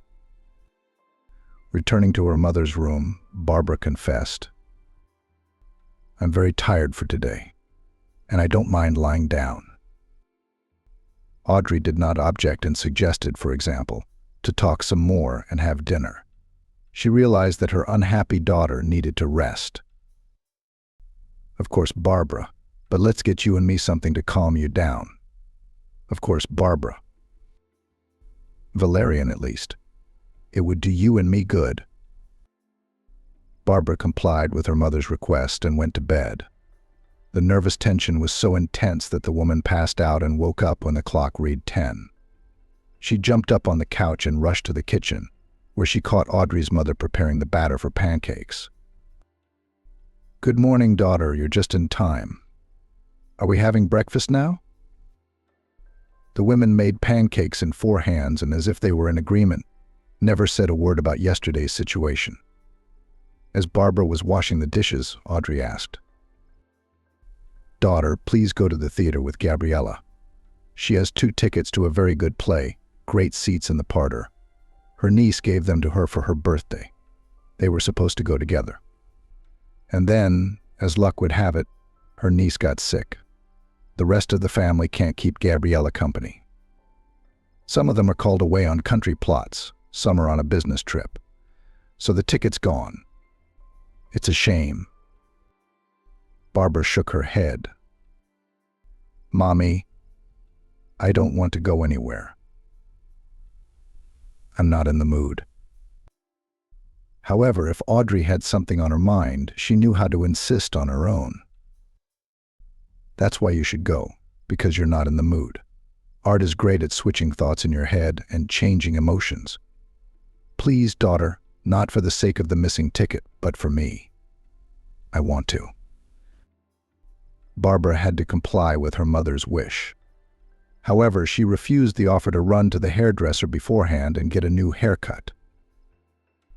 After waiting for Gabriella to take Barbara away, Audrey called her son-in-law and said in an almost commanding tone, "Matthew, Barbara won't be here until about 3 p.m.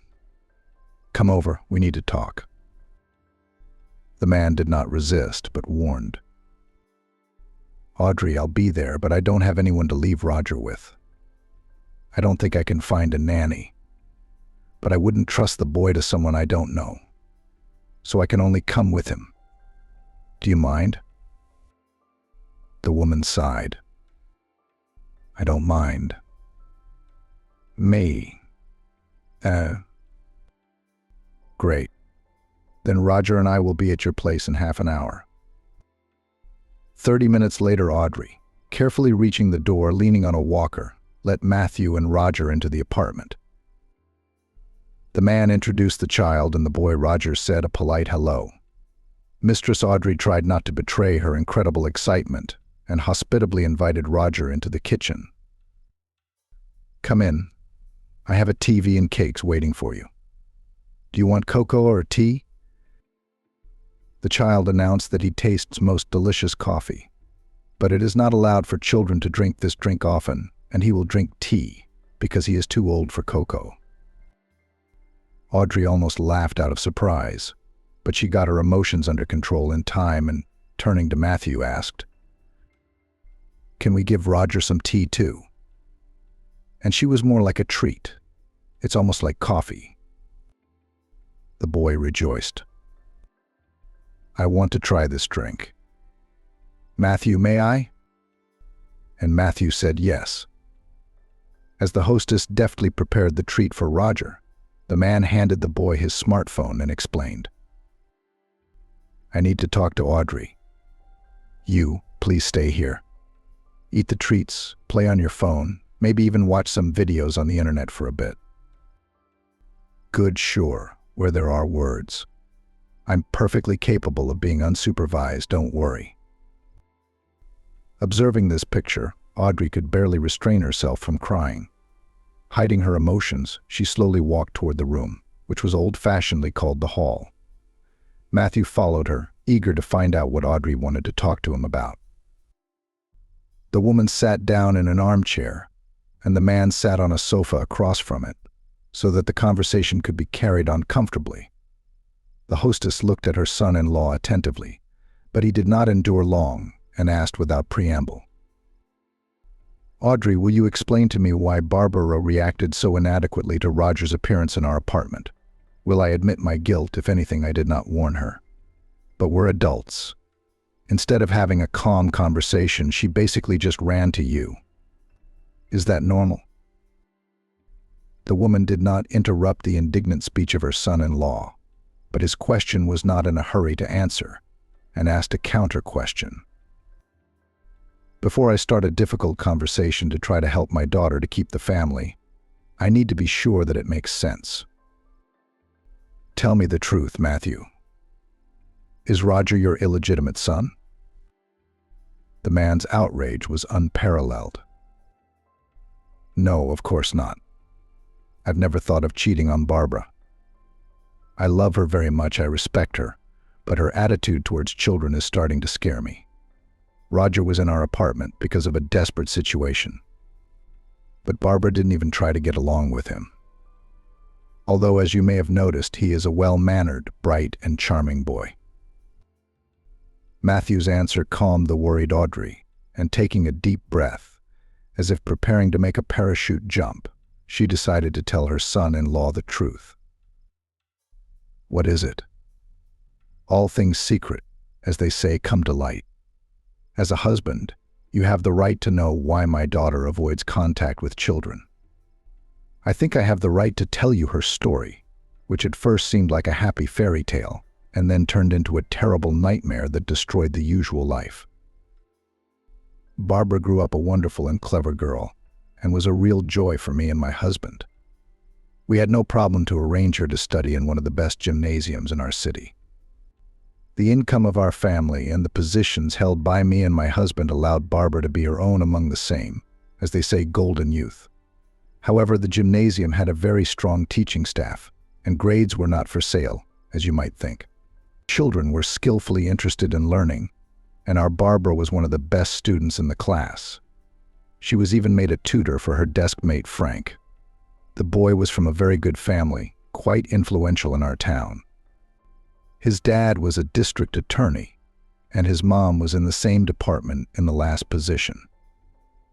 In general, they lived better than our family, but they didn't hinder the development of their son's friendship with Barbara. They welcomed her wholeheartedly. They did not talk to me and my husband through the lip, but quite kindly. When Barbara was in 10th grade, her father died suddenly. A blood clot had broken, according to the autopsy. It was Frank's family that supported Barbara and me after this loss. I still thank them for that, because I was in such a state that I almost went to my husband. So of course I didn't mind at all when Barbara decided to marry Frank. So what if they were just over 18 at the time? Obviously, you can't stand in the way of real feelings. Frank's parents didn't mind either and were even happy to have my daughter as part of their family. A year after the wedding, Barbara and Frank had twins, 2 boys, Adam and Henry. Healthy, cheerful, and strong, they grew up and made us all happy. Barbara couldn't get enough of her babies. You know, Matthew, she used to tell me that she was walking, rolling the stroller in front of her, and her heart was ready to jump out of her chest every now and then. Of course, I helped whenever I could. My mother-in-law repeatedly suggested that Barbara hire a reliable nanny, but my daughter refused every time and mostly managed on her own. God knows what it cost her, but she did not give up her university studies, and even without a sabbatical leave managed to do without. And her father-in-law put her in a prestigious and well-paid job in such a position that the working day was strictly rationed. There was a social package and other benefits. He had the opportunity, of course. And he was not ashamed to patronize his daughter-in-law. Barbara was smart. When the boys were 6, my daughter became pregnant again. Frank welcomed the news with joy, and why should he? It was a wonderful family relationship. As far as I know, there's never been a fight between them. It was like the 2 halves were lucky enough to be united as a whole. I know a lot of people were jealous, and some of the ladies tried to have an affair with Frank. But he didn't want anyone but my daughter. Everything was so perfect, I never thought it would all come crashing down overnight because of a terrible tragedy. Barbara, of course, had to see a doctor. And Frank volunteered to pick up his sons from daycare. By a ridiculous coincidence, his car broke down that day, and he decided not to call a cab, but to take the children home through the park. The weather was beautiful, and although the rides were not yet open, there was a pizzeria at the exit of the park that the boys were eager to go to. Frank met a buddy on the way, and while he was talking to him, the kids scattered. They ran out onto the lake, but the marsh ice was treacherously thin. My grandchildren, as witnesses later told me, didn't even have time to scream. They went under in a flash. Frank and his buddy rushed to the pond. But no luck. Only the divers who arrived at the scene of the tragedy managed to catch the boys. Frank later tried to justify himself, like a clockwork, constantly repeating that he was distracted only for a few seconds. What's the use? Our boys had drowned. There was no fixing it. My son-in-law was the first to tell me this bitter news because he was afraid for Barbara, and for good reason. I went to the private clinic where I knew Barbara was at the time. My heart told me that it was better to have doctors close by when the worst of grief came upon my daughter. Seeing me in the hallway, Barbara must have realized everything by the look on my face. She was hysterical after hearing the news. Barbara could not be calmed down, even with a large dose of medication. She never went home that night. She ended up in the hospital with a nervous breakdown. My daughter was worried about her dead sons and was unable to save the baby that was developing under her heart. The doctors didn't even consider him a baby yet, and she had already lost him. At Adam and Henry's funeral, Barbara stood like a stone statue. No tears, no emotion. Pale as death. Especially frightening was the emptiness in her eyes. Frank was no less worried. In his 25 years, he tried to take Barbara's hand for support, but she shied away from him like a leper. She never again crossed the threshold of the apartment where she lived with her husband and sons. How many times Frank had tried to talk to her I couldn't count. Only it never worked. Barbara just cut her husband out of her life. Frank's mom came to us when she realized my daughter didn't want to see or hear from her husband. She was on her knees, begging me to forgive her son, saying he wasn't himself. I shared my sad thoughts that he was on the verge of leaving this world. But Barbara didn't react. She could never forgive her husband for the death of her sons. Frank could not forgive himself either. Indeed, he had turned from a blossoming man into a pale semblance of his former self. Barbara predictably quit her job, seemingly of her own accord. But in fact, everyone realized that she simply could not be under everyone's scrutiny.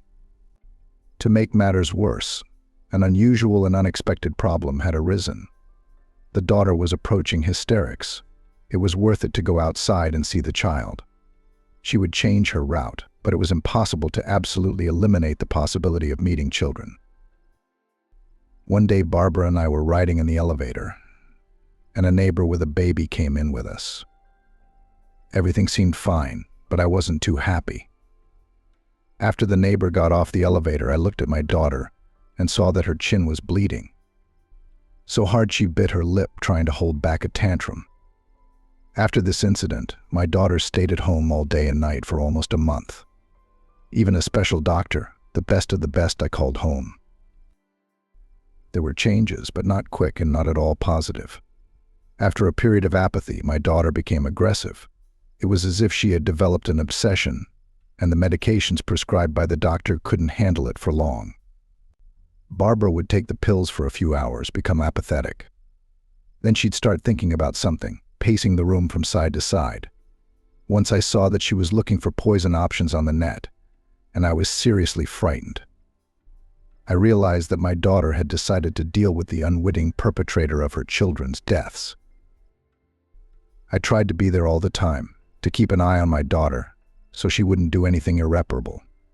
One morning, Barbara managed to leave the house while I was asleep. People told me later that she caught up with Frank after his work and attacked him with her fists. She was yelling, "Why are you living here? Why don't our sons?" I don't know, maybe my acquaintances exaggerated. But supposedly 4 strong men could barely pull her away from a distraught Frank. He didn't even fight back. When I came to pick her up, my daughter was sitting in the back room, where the aroma of the hated Corvalol and some other drugs was wafting. She was almost unresponsive to anything. I was told that an ambulance had come and sedated Barbara. Among acquaintances and neighbors, of course, there was only talk about the accident with my grandchildren, and that Barbara was going crazy with grief. One day, Frank's father called me and urged me to leave town with his daughter. You don't say no to people like him. Besides, I was thinking of ways to hide my daughter from memories, sympathetic and prying eyes. I quit my job, sold my apartment, again thanks to my son-in-law's parents. I managed to do it quickly, and at a price that was quite adequate, given the urgency. Barbara and Frank were divorced in absentia, again thanks to his relatives. My daughter didn't even have to go anywhere. We ended up moving to this town, away from everything. And then you know the rest, Matthew. You met her and my daughter started to come back to life. Don't think Barbara still hates it. She's just still in pain. She even refuses the opportunity to be a mom again for fear of repeating the nightmare she went through. Audrey was silent. Telling her daughter's terrible story, the woman was mentally exhausted.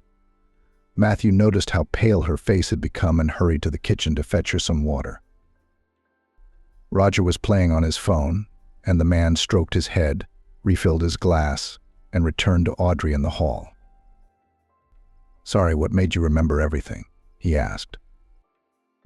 The woman drank the water carefully and spoke bitterly. "Ah, Matthew, if only it could be forgotten. I probably should have told you about Barbara's past sooner. I've been hesitant to tell you. My daughter still can't talk about it either, I understand." The man looked at the woman puzzled and confessed. "To be honest, I had no idea that Barbara's reluctance to become a mom could hide such a tragedy. I thought she probably didn't want to ruin her figure." I can't even imagine how she felt when she saw Roger in our kitchen. What a surprise to surprise her on our anniversary. How am I supposed to apologize to Barbara and make her understand? I really didn't have anywhere to bring Roger, the man continued. And the boy, for a number of reasons. I had to be sheltered for a week or two in a comfortable and safe place where his parents' enemies would have no reason to look. It all came about almost by accident. I arrived at the branch and ran into an old friend on the street whom I hadn't seen since my discharge. Hugh is more than a friend. He's the only reason I survived the army. But it's a long story. In the civilian life, we were separated by our hometowns, and as it happens, our contacts were lost. I tried to find him on social networks, but no luck. I guess I should have been more persistent. Then I would have found him, and then I got busy building my career. Anyway, I hadn't seen him in 15 years, and now I meet Hugh in a city that's foreign to both of us. I know he's changed over the years, but I recognized him immediately. He almost walked past me without noticing, but I stopped him. It turned out Hugh had come to solve his sister's and her husband's problems. They were embroiled in a lawsuit with some inadequate people who were used to dealing with things in a criminal way. Roger, of course, is just a perfect boy. He got to know his way around in a strange place. He even went to bed by himself, having brushed his teeth beforehand. Hugh was most worried about Roger, his nephew. He explained to his sister that the child should be hidden just in case, because through him the bandits could easily influence the decision of the issue in their favor. But they couldn't think of any safe place. And that's where I came in. To Hugh, the idea of taking Roger out of town seemed the ideal. Indeed, there were practically no clues that could put the bandits on the child's trail. It was a good thing that the boy had a strong character, a real man growing up. His parents and Hugh told him he had to stay with me for a while, and he took the news calmly. I picked him up like a detective, so as not to get caught on the city's CCTV cameras. We agreed to contact Hugh in a week, and he's supposed to call me when it's resolved.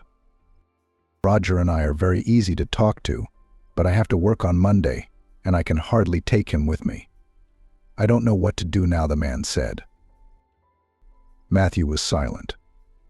Suddenly, he and Audrey heard Barbara's voice. It's no big deal. You go to work as usual. I'll stay with Roger, only on the condition that the boy didn't have to take public transportation himself. It turned out that, contrary to Audrey's calculations, her daughter had already returned from the theater and seemed to have heard part of her husband's story. Preempting her mother's question, Barbara explained. I couldn't watch the play in the theater. I went to the bathroom, washed my face, and realized that I couldn't go back and stare at the stage without even trying to understand the story. I texted Gabriella to apologize and came here. Turns out I got back just in time. I guess I should have heard Roger's story from the outside because, Matthew, I'm sorry I suspected you of cheating, and I wouldn't have believed you if you'd told me all that yesterday. Today I can look at the situation more rationally. Mom, you don't mind if I visit with Roger, do you? Barbara asked. Audrey, trying not to frighten away the change in her daughter's attitude toward her children, spoke very carefully. Of course, come. Audrey wanted to say something else, but tears came to her eyes and she decided to change the subject. Barbara. Matthew, aren't you hungry? I could eat something right now. Let's go into the kitchen. All the more reason to see if Roger's having a good time. I've forgotten all about the rules of hospitality. When the boy saw Barbara, he remembered to say hello. The woman's voice trembled slightly as she responded to his greeting. Matthew, who had understood the reason for his wife's strange behavior, was now amazed at her resilience. She had been through such an ordeal and had never tried to appeal to his pity or to elicit sympathy by telling him what she had faced. Barbara gently but insistently dismissed Audrey's attempts to feed everyone gathered in her kitchen that evening. Thank you, Mom, for everything, but we should probably go home. "I'll stop by tomorrow afternoon," she said. Matthew, realizing that he had received his wife's forgiveness, was very happy and bid Audrey a heartfelt farewell, promising, "We'll visit you all tomorrow. If you are feeling well and the weather is warm, we can go to the countryside. How would you like that, Audrey?" "That's a wonderful idea, Matthew." "Let's not get ahead of ourselves," the woman said. After saying goodbye to the hostess, Barbara, Matthew, and Roger drove to the other side of town. The man sat behind the wheel, and in the mirror he could see his wife carefully fastening the boy's seatbelt. It was obvious that for Barbara it was a completely natural gesture, brought once to automaticity. She was obviously a reverent, caring mother. She loved her children very much, and after the tragedy that had befallen her, she was suffering in a way that her worst enemy could not wish. Matthew carefully parked the car in the driveway. The man carried Roger, who had drowned, to the apartment. Barbara laid him on the couch, spreading the crumpled sheet, carefully removed the boy's shoes and covered him with a blanket. Watching his wife, Matthew felt incredible tenderness for her. Suddenly, the woman he loved opened up to him from an unfamiliar side of her personality, and he realized that he had made the absolutely right choice. Later, with the door to the kitchen closed, they drank tea with the remaining cake, and as if there had been no wall of misunderstanding between them yesterday. With jokes and kisses, they planned the schedule for Sunday afternoon. The man dared to bring up the unpleasant subject and confessed, "Barbara, I'm a real idiot. I almost ruined everything by my actions, and I want to say thank you very much for understanding." His wife smiled. "Well, to be honest, I overreacted too, so I suggest we forget it. Forget it."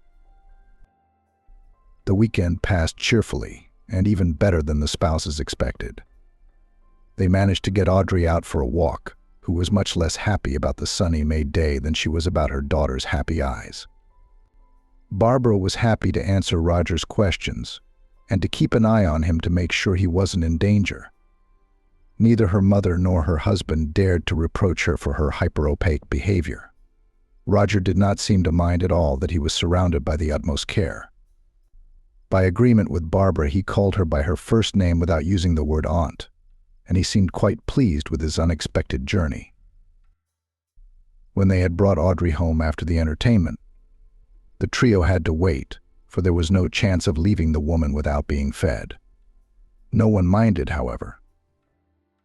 Late in the afternoon, as Barbara was putting Roger to bed, the boy asked her quietly, "Do you think my parents are doing well? Will I be able to see them soon?" Trying to keep her voice firm and convincing, Barbara replied, "Of course they are doing well. Very soon they will do all their business, and you will meet them." The reassured boy fell asleep. Barbara, fearful of waking the child, called her husband into the kitchen and began to question him about the story Roger's parents were involved in. "Barbara, I honestly don't even know all the details of that evening. My husband told me everything very briefly. But I realized that his sister and her husband were really attacked by some scumbags." The woman began to ask questions that surprised her husband. "These bandits are from the town you went to, or are they newcomers? Did they call each other anything? Did they have nicknames?" Matthew told everything he knew. But it was not enough for Barbara, and she suddenly asked, "Can't you get in touch with Hugh urgently? I need to get some clarifications from him to try to help Roger's parents. Of course, he's not bad and quite comfortable with us, I hope, but it shouldn't be that mother and son are separated for long." It was impossible to guess from Barbara's voice how closely she took Roger and his parents' situation to heart. But now, knowing about his wife's past, Matthew realized how difficult it was for her. In fact, Hugh gave me a password to a chat room that automatically deletes all messages. I think we can try to contact him. The man opened the necessary site, entered the data that he had learned by heart at the request of his army friend, and after a few minutes he exclaimed with joy, "It worked. See, he welcomed me." Barbara thoughtfully advised. Matthew, ask him a question that you can tell if he's talking to you. And if there's even the slightest doubt, close the site immediately and pull the SIM card out of the phone. Alarmed by his wife's suspicions, Matthew quickly typed a few phrases and waited impatiently for a reply.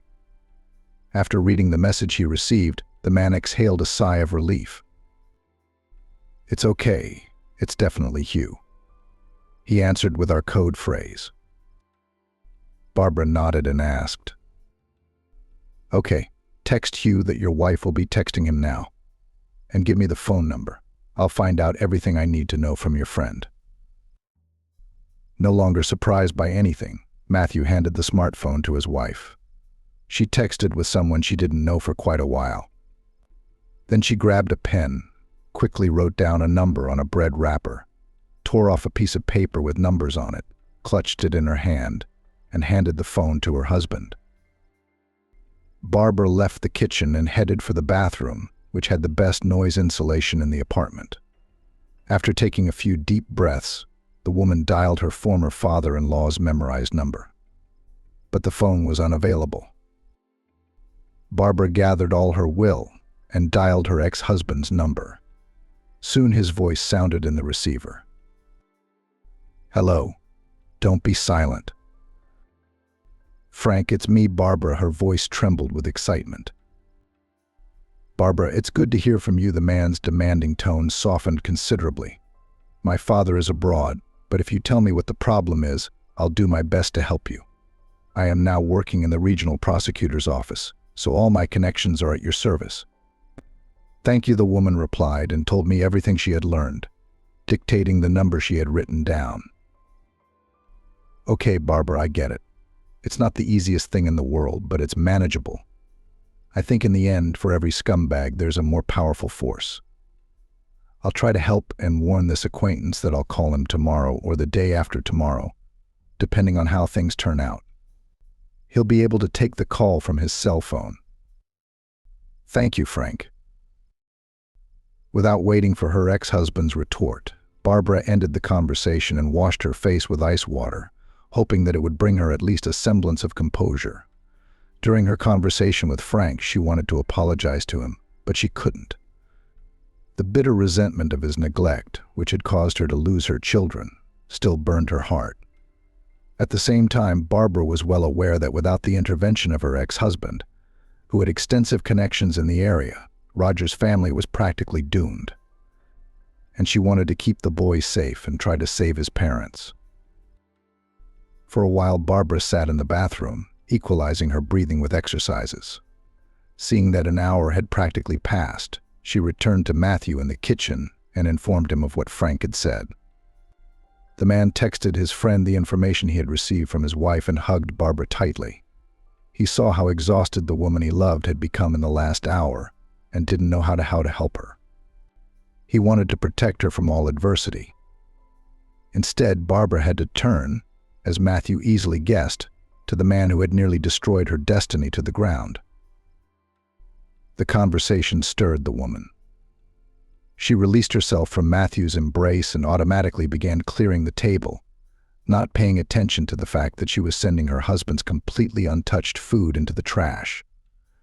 Finally, the man intercepted her hand and suggested, "Drop the fuss. It's been a hard day and we need to rest." Even as she listened to the peaceful breathing of her sleeping husband, Barbara could not calm down. The images of her little ones came to her mind's eye. They smiled toothless smiles at her. Then they were going to kindergarten for the first time and turning to the window, waving their little hands at her. They give her Mother's Day cards. Here, obviously conspiring, instead of falling asleep, they clap loudly and unanimously when she starts to sing them a lullaby.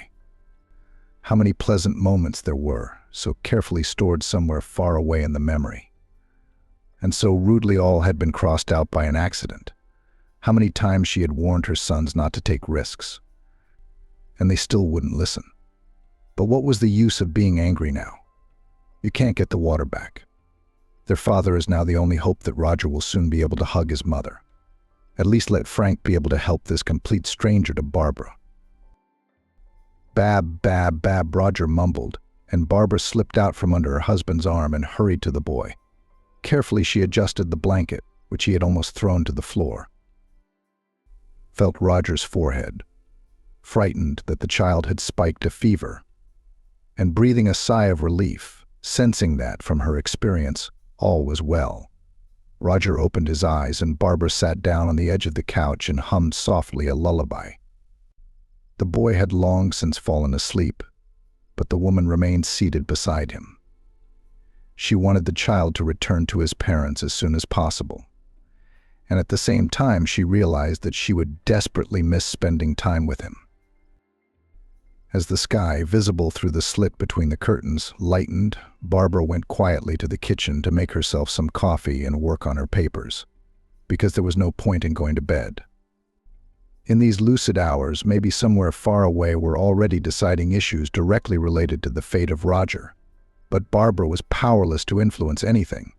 She had already done all that she could, overcoming her resentment. And now all that remained was to wait for the result. After carefully studying the papers, the woman made notes in the margins, wrote out her suggestions on a separate sheet of paper, and carefully tucking everything away in a zippered folder, began, trying not to make any noise, to prepare breakfast.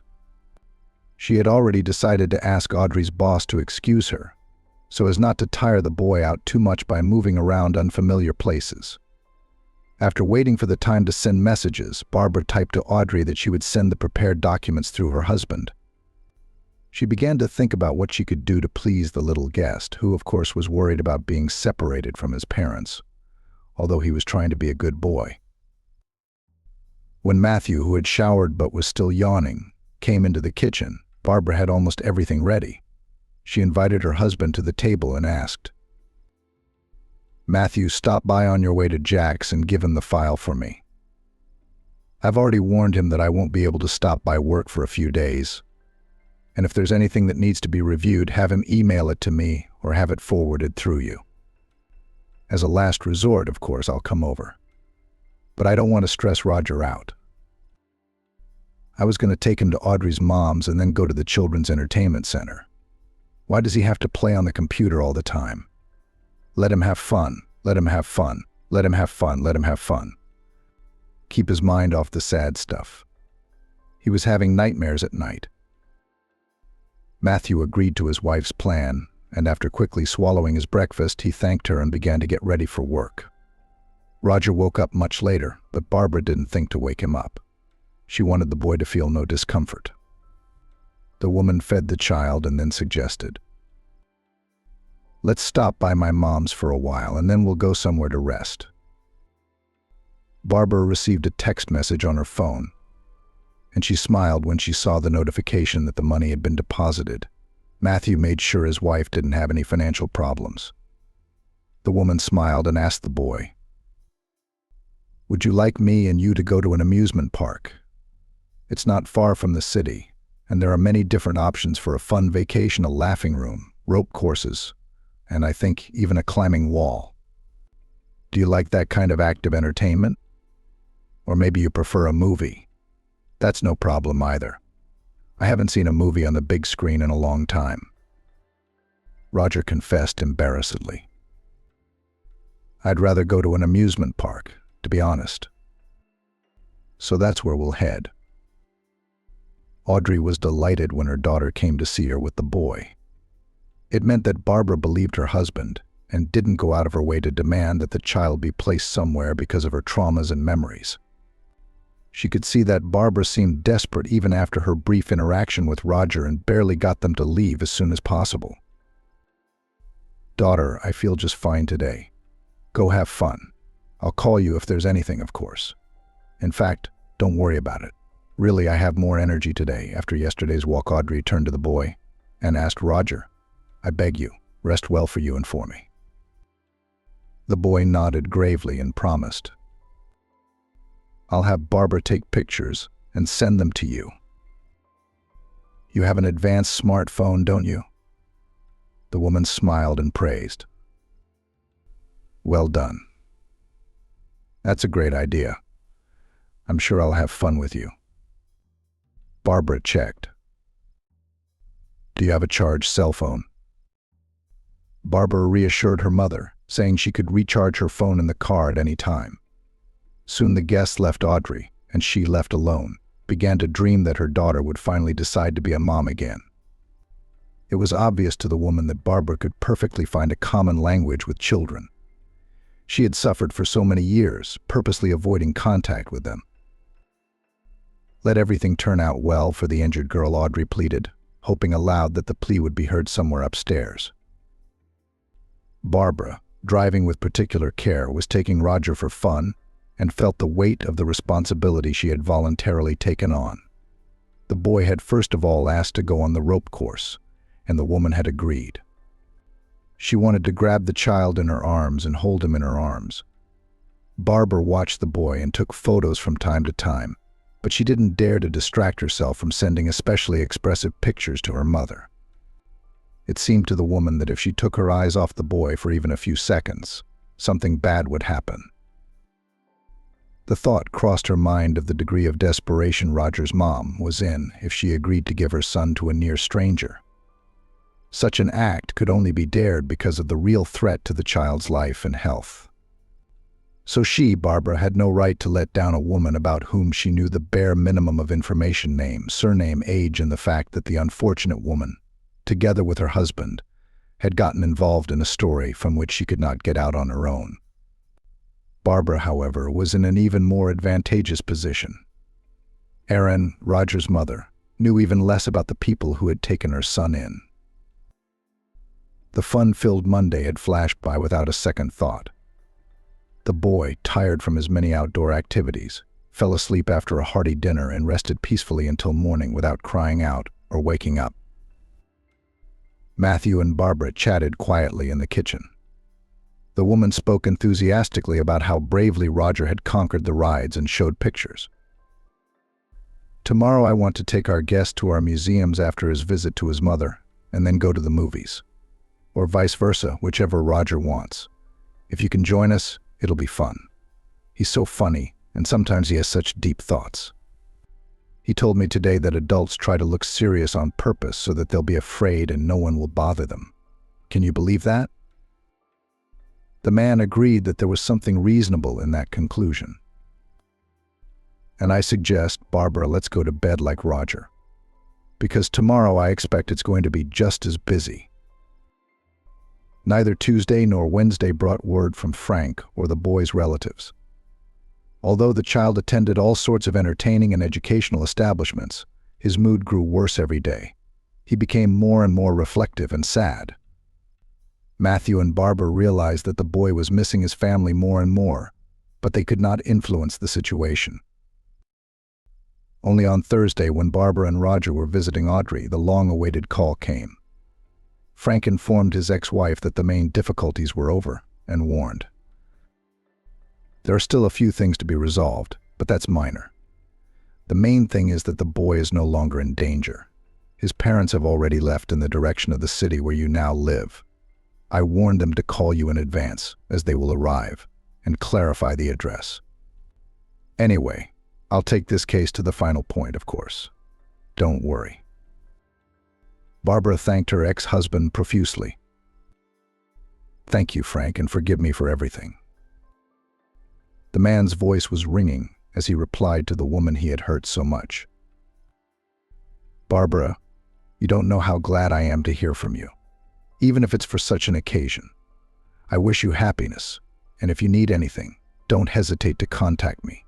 I'll always be glad to help you." Barbara said goodbye to her ex-husband. Audrey, hearing her daughter's conversation, couldn't believe her own ears. It seems that her Barbara quite adequately just communicated with a man whom she had once loved and then hated. "Mom, we have to leave. Roger's parents are already on the road, and I still need to give him a bath." The child realized that he would soon see his mom and dad and started jumping around the room, shouting yay. Barbara barely managed to keep him quiet. Audrey, happy that the situation had been resolved safely, gave the boy a souvenir of her photograph and a collection of stamps, which he liked so much. "Here you go, Roger. You'll look at the album and remember." "I won't forget me, Grandma Audrey, even without stamps the child promised. Seizing the moment, Barbara called her husband to tell him the good news, but it turned out he already knew. "Barbara, Hugh told me that your help has solved everything. I'm taking a cab home now to get ready for the party." Barbara was a little sad to part with the boy who had awakened in her memories of the most joyous days with her sons, and she invited him to visit the toy store on the way. "You know, I'd really like to get you something too. Choose whatever you want." The boy did not resist, but apparently embarrassed, did not walk for a long time between the racks with toys on display. And very soon he took from the shelf not the most expensive robot. On the way to the checkout, Barbara put in the basket an airplane, which Roger had once told her admiringly, and some more board games. "Oh, so many things," marveled the child. "What a celebration today." "Yes, Roger, it's a very big party today," Barbara agreed. By the time the doorbell rang, the boy was already cleanly ransomed and the cutlery was flaunting on the table. Erin, barely over the threshold, rushed to her son, hugging him and showering him with kisses. The boy's father handed Barbara flowers, and Hugh gave Matthew a firm, manly hug. After Roger, assuming the role of an adult, introduced the parents to the owners of the apartment, everyone sat down to eat. Erin volunteered to help Barbara and confessed, "If it weren't for your kindness, I don't know how we would have gotten through this. I don't know how to express my gratitude. My husband and I have raised money to offset the cost of Roger and your inconvenience." Barbara turned pale and replied, "Erin, put that envelope away at once. Don't insult me with this act. You have a boy who will be going to school soon, so spend this money on him. If it's not too much trouble, send me and my husband a picture of him once in a while. That would be the best, thanks." Outraged, Erin burst into tears and hugged Barbara. When Roger, disturbed by his mother and Barbara's long absence from the table, looked into the kitchen, he saw the women roaring, unable to hold back their tears, and began to ask in a mature manner, "What happened? Did you get bumped, cut, burned?" Barbara and Erin wiped away their tears synchronously. "It's okay, sweetie, and everything is just fine," the mom reassured her son. Putting her arms around the boy, she picked him up, lifted him up, and surrounded him. Barbara watched the happy people and did not feel envy, but wished that this family had all the turmoil in the past. After the guests had departed, Barbara trustingly snuggled up to her husband and confided to him, "You know, I think I'm ready for motherhood. Roger proved to me that children are the greatest happiness." The man did not change his wife's mind. Soon Barbara pleased him and Audrey with the news of her pregnancy.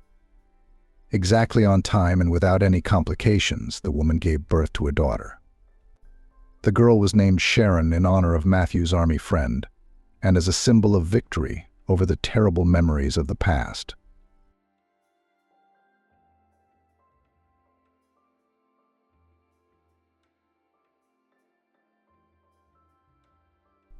"You see, Elizabeth is your daughter, all right," Sharon said in a confident tone as she examined little Holly.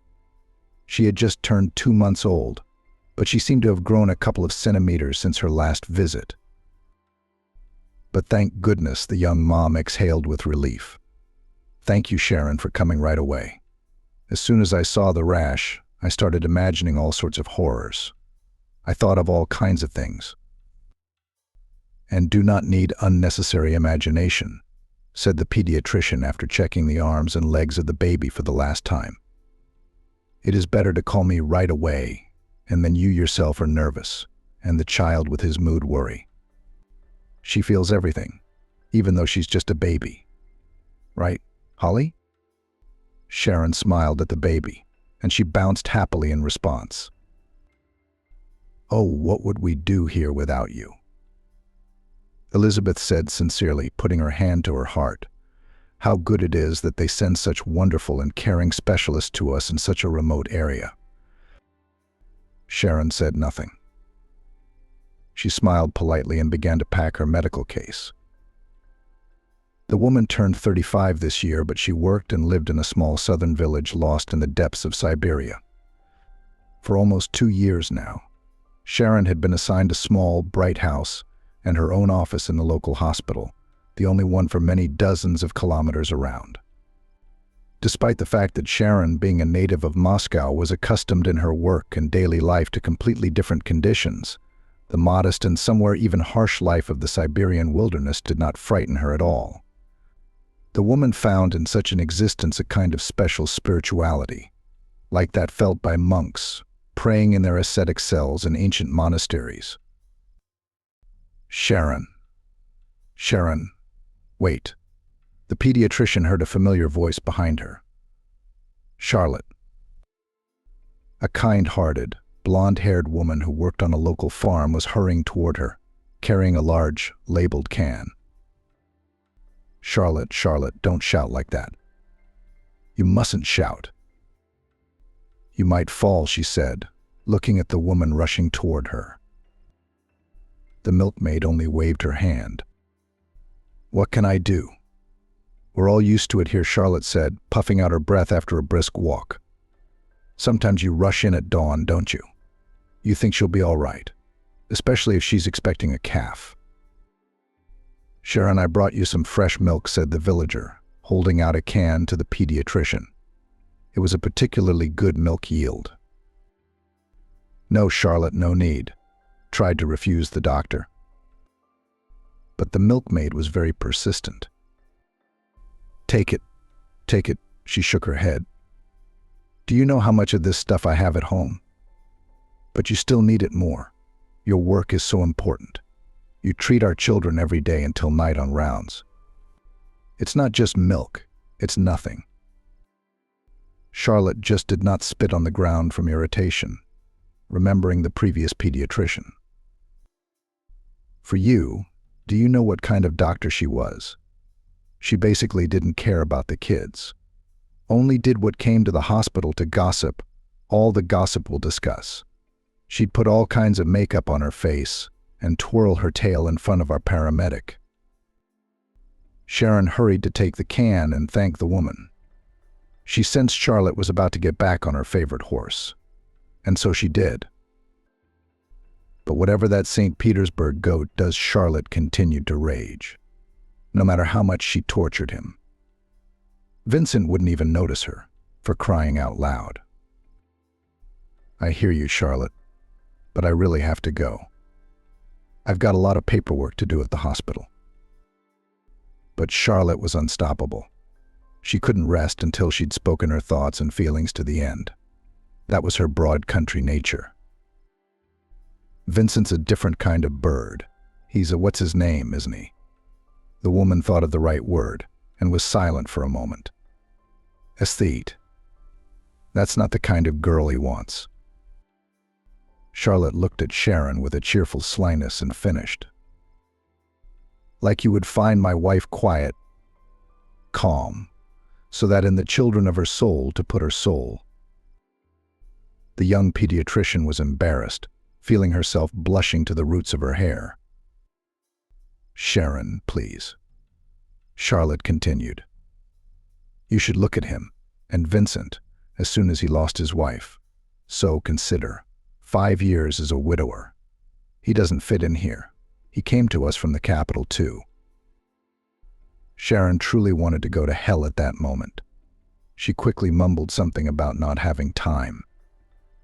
She thanked him again for the milk and hurried away from the chatty Charlotte. Everyone, literally everyone in the village was wooing her to Vincent, the local paramedic. Sharon didn't argue he was a good-looking man, tall, broad-shouldered, with a gait full of dignity, and only 5 years older than her. But despite the attention Vincent was showing her, Sharon didn't reciprocate it. To her, the handsome widower paramedic was just a pleasant colleague who had no feelings for her at all. And how could it be otherwise when the young pediatrician's heart was forever occupied by another man, her own husband? Sharon hurried to push the sad thoughts away. All the more so as the modest, beige and light gray building of their rural hospital loomed ahead, As she walked up the porch steps, she thought about how lucky she was that the people here had received her so warmly and friendly. Not every stranger from the capital city could win the trust of the villagers. Sharon, however, had managed to become practically one of their own. It was largely because she was literally obsessed with her work. And now, entering her cozy little office, the woman wanted to start filling out some paperwork right away, when her attention was attracted by a huge, lush bouquet on her desk. Someone had managed to put the flowers in a vase so that a wonderful, fresh fragrance spilled over the room. That's not all that flashed through Sharon's pediatrician's mind. "I've asked you so many times," she sighed. "Sharon." Knock, knock. "Can I see you?" Vincent's perfect white smile brightened as he slowly pushed his way between the door and her office. "Good afternoon," Vincent, Sharon said with a strained smile. "I assume these are flowers from you? Do you like them? I thought I'd cheer you up a little. You've been looking a little sad lately. Are you all right?" Sharon put the bouquet under the table and exhaled confidently. "The bouquet is beautiful. You didn't have to go to all that expense." She turned her gaze back to the flowers. "It was enough to wish me a good day. We've been over this, Vincent. I'm very much against any kind of attention in the workplace. Outside of work, too." Vincent's smile faded a little, but the man had no intention of giving up without a fight. "You know, Sharon, sometimes I think you're teasing me on purpose," the paramedic said without changing his face. "I just don't understand why you're doing this to me. To be honest, I'm starting to run out of ideas about what else I could do to please you." Sharon looked tiredly at the persistent suitor. "Vincent, how many times do you have to do this? How can I explain to you that there can be nothing personal between us? I know it's hard for you to accept the fact that I don't want to go out with you. But let's face it, we just want different things out of life. Our personalities don't match." Sharon looked at the paramedic pleadingly. She'd lost count of the number of times she'd tried to explain such seemingly elementary things to him. "It's because you still love your husband," the man asked her painfully. Vincent knew that Sharon didn't like to talk about her past life in the capital, and yet he never missed an opportunity to remind her of her reasons for moving to Yelchihu. Sharon's face instantly became impenetrable. "I'm sorry, Vincent, but I'm really busy right now. I'm afraid we have nothing more to talk about." "I understand your feelings as well as anyone," Sharon, Vincent said in a serious tone. "Believe me, I've been where you are. But sooner or later, you're going to have to get back to real life. Sometimes we have to accept the fact that our nearest and dearest are gone. By letting go of the situation, you can finally look around you and see that there are people around who care about you. I'll be waiting for you. Sharon, I hope you soon realize that you and I have a good chance of making a wonderful family."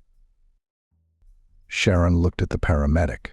Her lips were trembling and her eyes were full of tears.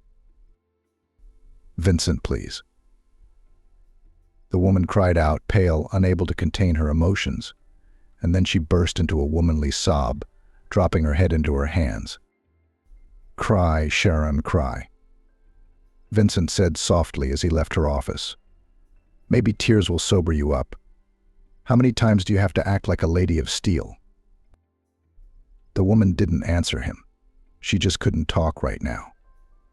So the paramedic had to leave her, leaving Sharon with the solitude she wanted.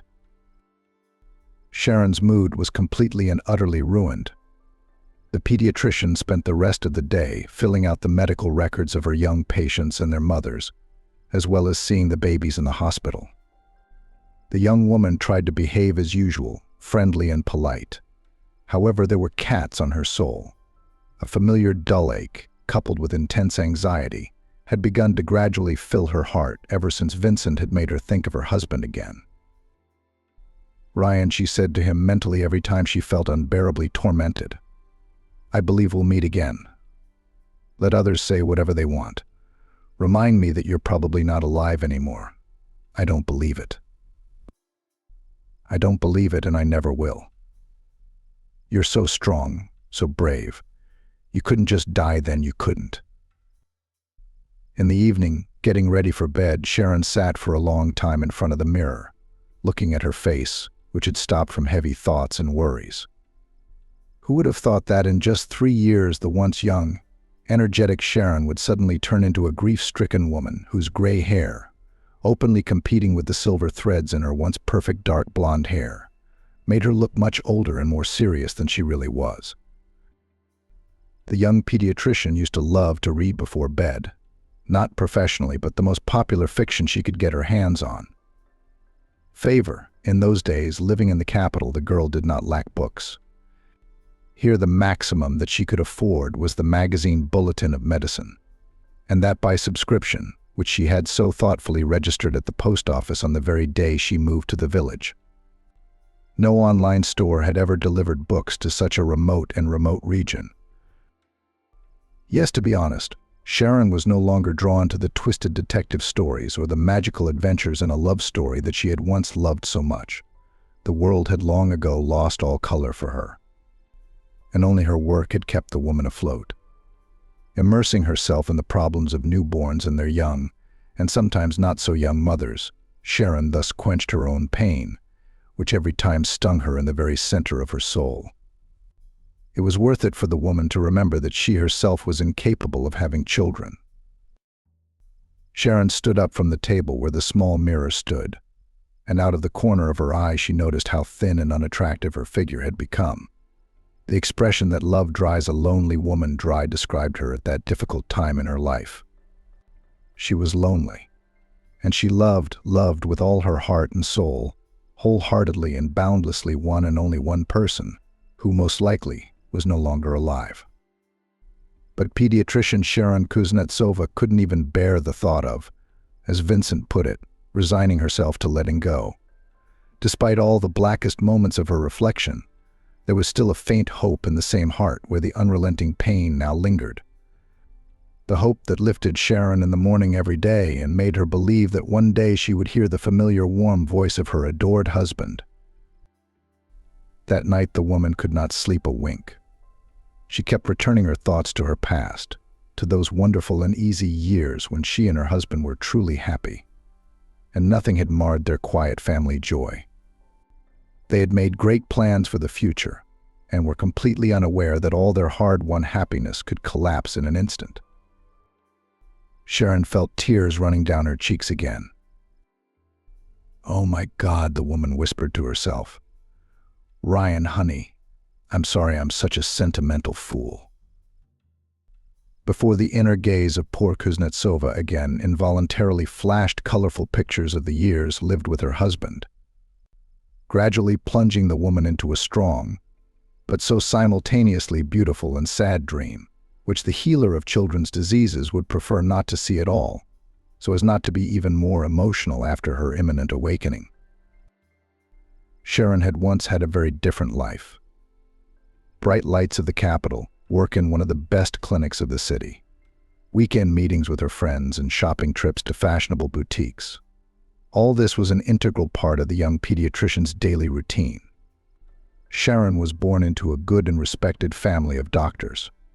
Her mother worked in gynecology all her life, while her father was one of the leading surgeons in Seattle itself. The girl always saw the example of her parents in front of her eyes. Strong, purposeful, they went straight to their goal and achieved everything themselves, thanks to their own diligence and natural talents, as well as the desire to constantly learn and develop in their chosen field. But besides all this, they also loved each other without memory, despite the fact that they lived together for almost 25 years. Their daughter dreamed of continuing the noble dynasty of doctors, choosing for herself the direction of pediatrics. Thus, Sharon was able to combine in one profession at once two of her passions, medicine and work with children. The girl studied easily and with pleasure, and easily graduated from medical school with honors, after which almost immediately got a job in one of the best consultations in the city. From there she slowly moved to an excellent private clinic, where she worked for the next few years, gradually improving her professional qualifications. She met Ryan as a mature and self-sufficient young woman. She was 26 years old at the time. The young employee of the rescue service conquered Sharon by his strength, virility, but at the same time softness and kindness. Sharon had never met a man as understanding as Ryan. At that time, she had already had several unsuccessful romances, and she was disappointed in the opposite sex, intending to devote herself fully to work alone.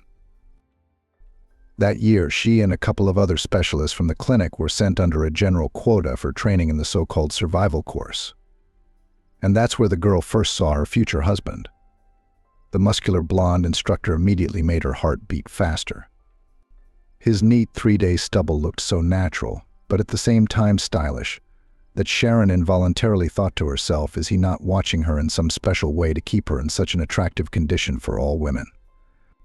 Being naturally shy and modest, Sharon didn't know for sure if this amazing young man would pay attention to her. So she simply continued her studies, trying to focus on the main thing she'd been sent here for. "Did you like our handsome instructor too?" Sharon Tora, her roommate in the student employee dormitory and part-time young gynecologist, prodded her. "Now that's the kind of guy who's got some dignity. I've seen the way he carries himself. Like he knows he's got manners superior to any of us. We'll be on the hook in no time." "You got it, Tora." Sharon shrugged it off. She felt the color flood her normally so calm and clear face.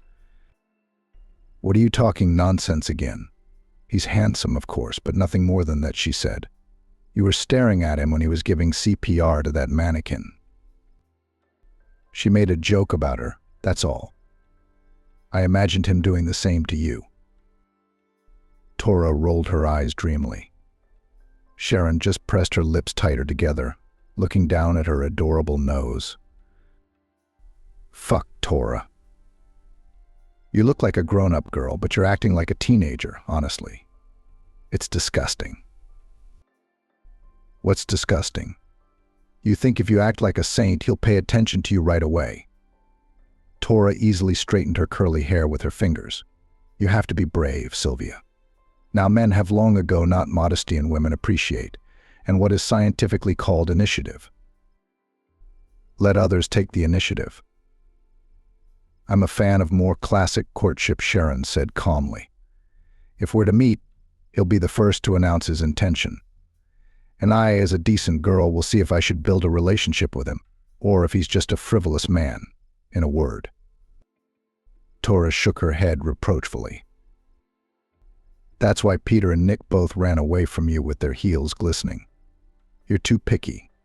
Do you think long and hard before you make the first move? Look, Sylvia, there's a lot of pretty girls here besides you and me. They might be ahead of you." "I don't want him." "Tora, calm down." Sharon had no stomach for it, but then she felt her heart racing, as if she were already jealous of Ryan's jealousy of some ephemeral other hottie her roommate had just told her about. All right, I'll shut up," Tora smiled, turning in her bed to her other side and adding, "Tomorrow we have our final class. There it is, your chance, take it. Or are you going to miss out on your happiness again?" Sharon didn't say anything. She just turned her back to the wall. Her face burned like she'd been rubbed with red pepper. Her heart was galloping in her chest, so that she thought Tora would hear that strange sound in the silence of the night room. It was the first time since their last breakup, or perhaps in her entire life, that Sharon had felt such strong emotions toward a complete stranger. What nonsense, the girl said to herself. Brian's? You haven't exchanged a word with him in 2 weeks, and already you're asking him to marry you?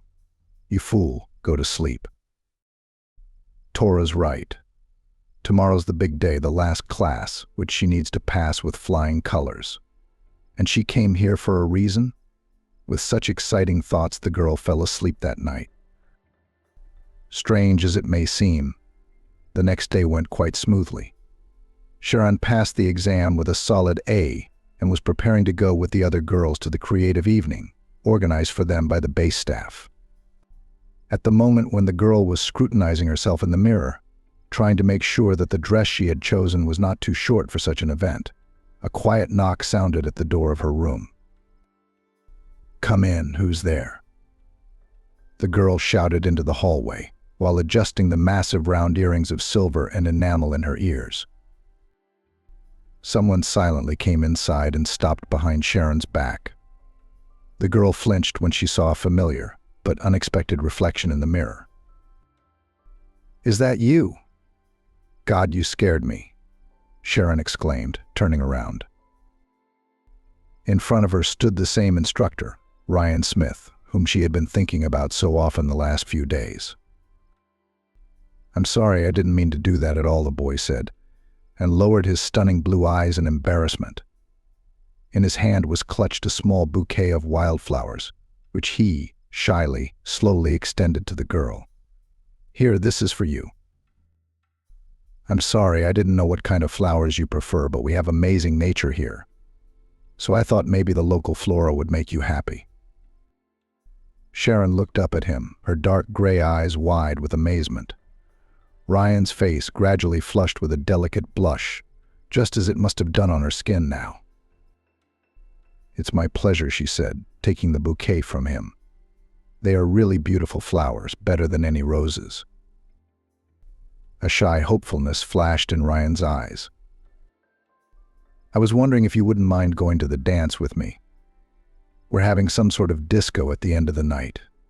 It's funny, of course, grown men dancing to popular tunes. But still, I've been looking at you since last week." He was embarrassed. "I apologize for being so frank, but Sharon, I like you very much, so I'd like you to do me the honor of spending this evening with me as my companion." Sharon's excitement made her speechless for the first minute. To think of it, the harsh-looking lifeguard turned out to be such a gentle and vulnerable person. One could never guess what was behind the facade of a male brutality and outward calmness. Ryan, it turned out, had been feeling the same way she had. "Of course I'll say the honor," she replied jokingly, and smiled sweetly at her chosen one. "Just promise me that you won't smoke too much. You know, there is nothing worse than a partner who smokes before the dance. I just can't stand cigarette smoke very well." Ryan's face lit up with a bright and pleasant smile. "That's a wish I can easily fulfill by pretending to be a fairy genie," the young man said. He folded his hands in the typical genie gesture and bowed slightly to Sharon. Sharon didn't know where to put her embarrassment. "God, forgive me for this indiscretion," she exclaimed. "I should have known that many of your employees are in favor of a healthy lifestyle. It's just that both of my previous admirers were not averse to the occasional cigarette. And it was a pain in the ass for me." Sharon looked into Ryan's blue eyes and bit her tongue. Who was she to bring up past men? But today the lifeguard took her words to heart. He didn't seem at all embarrassed by the mention of the girl's past romances. Ryan, giving her his elbow like a real gentleman, took her straight to the local house of culture, where the lifeguards had already prepared a wonderful concert for all the students with jokes, poems, and even songs of their own composition.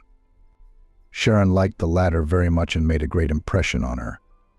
That evening the girl listened to a real bard's song for the first time. "Thank you for this wonderful evening," she thanked her companion when the dance was over and they slowly walked under the blossoming apple trees to the girls' dormitory. "It's been a long time since I've felt so, I don't know, so free. I guess it was so easy to get away from the daily routine and the ubiquitous hustle and bustle."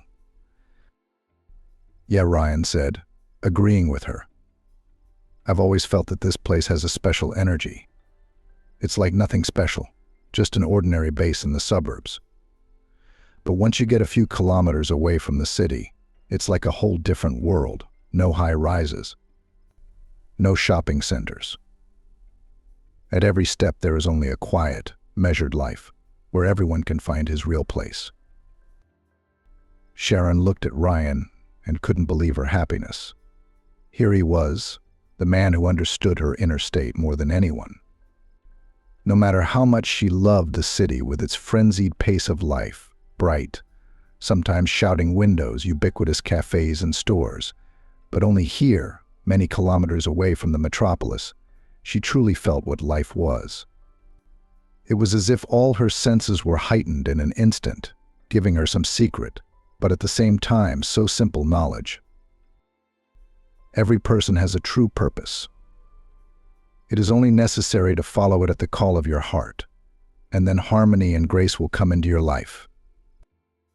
Sharon suddenly looked at him seriously. "Ryan," she said, "can I see you again? I don't mean to be impertinent, but I just think that something good could happen between us." "Sure," Ryan assured her calmly. "Let's exchange phone numbers. I'll text you as soon as I get into town." Ryan smiled so joyfully and childishly that Sharon's heart was immediately warmed by the warmth of the light feeling that was budding in her soul. Back in the metropolis, Sharon thought a lot about what this amazing trip had given her. Should she write to Ryan herself? Or was it better to wait until he was free to make the first move? The girl's doubts were dispelled when a few days later she received the following message on her phone: "I'll be in town the other day. Do you want to meet in the park?" Without thinking for a second and trembling with joy, Sharon immediately replied, "Yes, I'll be looking forward to seeing you." The girl received a playful smiley face in response, and then exhaled with relief. It seems that a new stage in her life was beginning. The first date was followed by several more, and soon the relationship between the young people became really serious. Ryan and Sharon couldn't seem to spend a day apart. They were constantly on the phone, calling each other and sending each other cute postcards. Just like young college students just getting their first taste of true love. Less than 6 months later, Ryan proposed to Sharon. The girl naturally agreed, promising the young lifeguard that she would make him the happiest man in the world. "I'm the one who should promise you such things." Baby Ryan kissed his bride and said, pleasantly surprised, "Remember, a man's duty is to take care of his woman and give her only love and joy, but also to protect her." "You'll never regret being my wife," Ryan said to Sharon. Sharon's parents approved of their daughter's choice. Ryan instilled confidence in them and said the normal, right things. And after talking to Dustin, the girl's father, he became like family to them. "I grew up in an orphanage," Ryan told them honestly, "but I know what a real family should be like. Sharon had told me a lot about your relationship with Brenda. If I can come even an inch closer to something like that in my marriage to your daughter, I'd be happy." "It's good that you intend to make my daughter happy," Dustin told him. "But what about the fact that your job is dangerous? You might leave me alone. What then?" That question didn't bother Ryan at all. "We have all the security measures in place at the base. Yeah, there's a monthly diagnostic on vehicles and equipment. And in case of any damage, parts or technically important parts of the equipment are replaced immediately." Ryan spoke to the bride's father as if he were reporting on the condition of the facility to his superiors clearly and precisely, so that the man had no doubts. His job, though it entailed a risk to life, they had everything they needed to avoid that risk. As for Brenda, she accepted her future son-in-law as if he were her own son. The woman was worried that Ryan, being from an orphanage, had not received enough maternal warmth in his childhood, and therefore at every opportunity she tried to feed the young man with homemade pastries or hot soup. "Try this bread," Sharon's mother said, setting a plate of her specialty soup in front of Ryan. "I made it especially for you. I had a feeling you and my daughter would drop by today." Ryan was embarrassed to refuse, even though Sharon's mom's soup seemed a little heavy for him. As he thanked Brenda for the treat, he chuckled at Sharon, who also understood, but couldn't stop her mother's kindness. "I don't suppose you've ever had soup like this before." Brenda continued to fuss over Ryan. "Sharon can make it too. Don't forget to remind me more often. She's been doing nothing but eating on the run lately with her job." "She can't do that now. She's getting married, after all. And now it is already normal for him to feed and eat well, so that the baby you have soon." Sharon blushed like a boiled lobster. Come on. What baby? What baby? We're not married yet. We're not even getting married for another month." Ryan and I wanted to live a little for ourselves before we thought about kids. There was an awkward silence. Ryan looked expressively at his fiancée and then at his parents' disappointed faces. A little bit. How long is this going to take? Brenda asked with sadness in her voice. I hope you won't be one of those modern couples who think it's better to have 3 cats, a dog, and a parrot than to have a couple of big kids. You're not one of those, are you? What? No, of course not, Sharon exclaimed immediately. I can't believe you would think such a thing. Ryan and I are perfectly normal people, and we're going to have kids. Just not so soon. I want to work a little longer, to finally realize I'm a professional first. Honey, there's nothing stopping you from pursuing your interests in pediatrics and being a mom at the same time, Dustin said reasonably. We're not old anymore, and we'd like to nurse our grandchildren while we still have the energy. All Sharon wants to say is Ryan suddenly joined the conversation, that she and I have decided to wait a year or 2 until we decide we're ready for a baby. No one's talking about taking away the joy of having grandchildren, Dustin, his future son-in-law, reassured him. Well, if that's the time frame we're talking about, that's fine, Dustin chewed his lip. All right. You can live for yourself for now. Just don't take too long. Sharon's at the right age. There's no telling what kind of pregnancy complications might arise if she wanted to have a baby after 30. Sharon clutched the spoon as hard as she could. As much as she loved her parents, such concern about her condition and the possibility of giving birth made her slightly panicky. The girl had always known she wanted to be a mother, but she wanted to decide for herself at what age and exactly how that would happen. Her father and mother kept pushing her, scaring her that her childbearing age had already crossed, in their opinion, all reasonable boundaries. Sharon still had fresh memories of how upset Brenda had been when she had broken up with her last boyfriend. Or rather, the real reason for her upset had not been her daughter's personal tragedy, but the fact that she hadn't thought to get pregnant by her boyfriend so that she could, as her mother had put it at the time, have a baby for herself and thereby bring closure to their family. Sharon felt Ryan squeeze her other hand under the table. His gaze seemed to say to her, "Calm down, this doesn't change anything. We're still going to do things the way we want to do them." Sharon smiled at her fiancé and thought again about how lucky she was to have met a man who truly understood her. Sharon's wedding was modest. On the groom's side were only a few of his best friends from the squad. On the bride's side were friends, relatives, and a couple of her father's good friends, who had been specially invited from the Department of Health. Sharon and Ryan had decided on purpose not to have a lavish celebration. They were going to use some of the money they had saved for the down payment on the mortgage. Young people dreamed of their own apartment, as Sharon all this time lived with her parents, and Ryan and et al. On a rented apartment. However, Brenda and Dustin gave the couple a royal gift for the wedding. Here, Dustin said to Ryan, handing him the keys to their new apartment. It's a 2-bedroom in the center of town, close to the subway. 10 minutes and Sharon can easily get to the clinic without traffic, and you'll be able to take a shortcut to your job too. Ryan didn't know how to thank his father-in-law, so he just hugged him tightly. Thank you, Dustin, the groom said sincerely. If you only knew how grateful we are.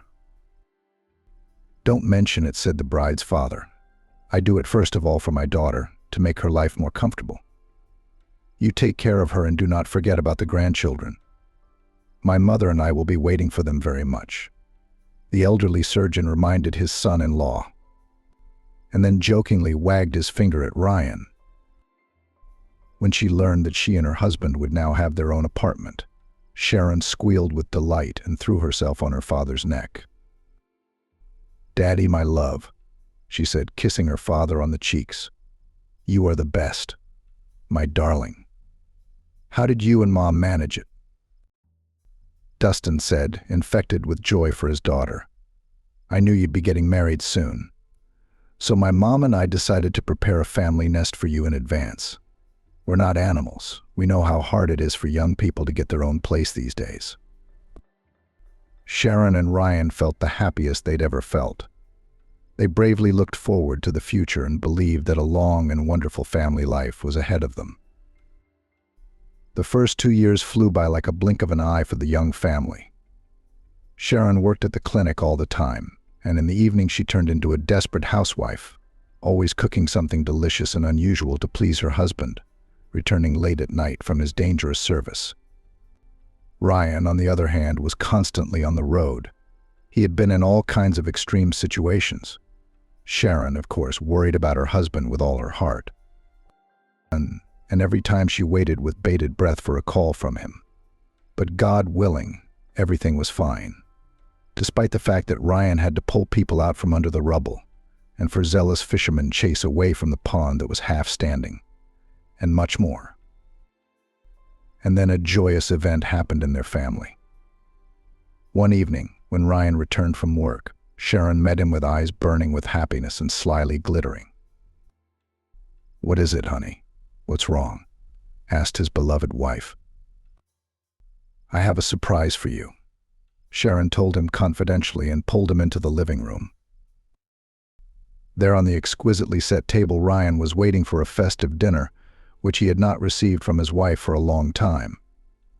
In the center, a large French baked chicken and wine awaited him on a huge porcelain platter. Nearby in pots lay boiled sweet potatoes and corn and fresh seafood, which Sharon had thoughtfully laid out on a separate platter. On the other side of the table, appetizing fruit was in a tall vase, and a bottle of excellent wine stood next to it. And for some reason, a carton of orange juice. "Wow," Ryan marveled sincerely. "We're having such a party for some reason."